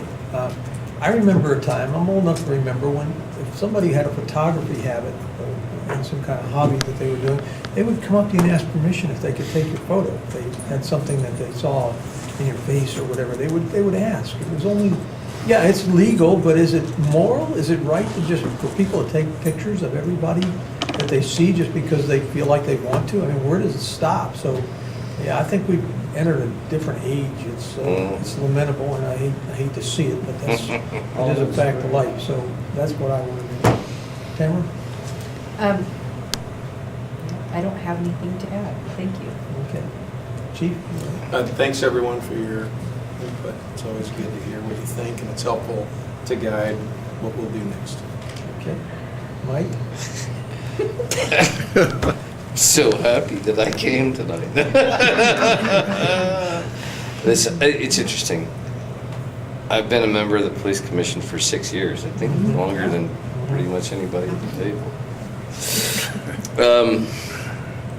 And the nature of the work and the nature of the discussion has changed over time in several ways, but it's very productive now. As you were saying, I like a lot of that too. It's very productive now, I think. Having fun. It's Eugene's, I forgot. He went first. Oh, I went Yeah, that's first, what I yeah. thought. Okay. And it was memorable, too. Okay, we'll adjourn the meeting. Thank you all. Thank you, Bobby. Yeah. Hey, I said about all I could say. I need to go. I don't think that's true. Well, at this time, I feel like that. Further deponent said none. When the chief was reporting, training around. Said Oh, yeah, I'll work on it. When's it done? I would have said it louder, and the chief would have thought it was funny, but other people would have thought it would be. Well, say it louder now. I can't get a vote out of the council to force him to do it. So, But his response was, he's got to pretend. yes, there's nothing to do.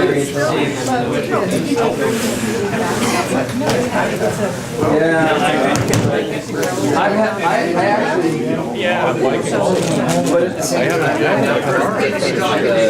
saw somebody pull up in the parking lot and man my man's ladders and stuff. I thought, thank God Joe is not out of the race. Brought his limousine. Actually, no, it's been, I had given that statement, I had the car for 2 years. You know, I a little bit for it. You know, like full time, they literally collected dust. I think that's part of the Dust. Wash it off. One more layer on it. Did you, are you afraid I was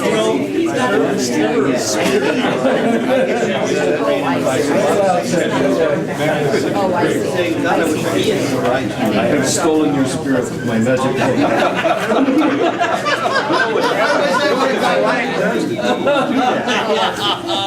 I wish I would have. I know how to dust this.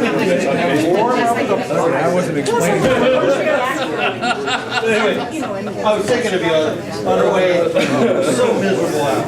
Well, this isn't. God bless you. You've done a wonderful job, I tell you the truth. But this is your calling. That's when it's a problem. So Mike,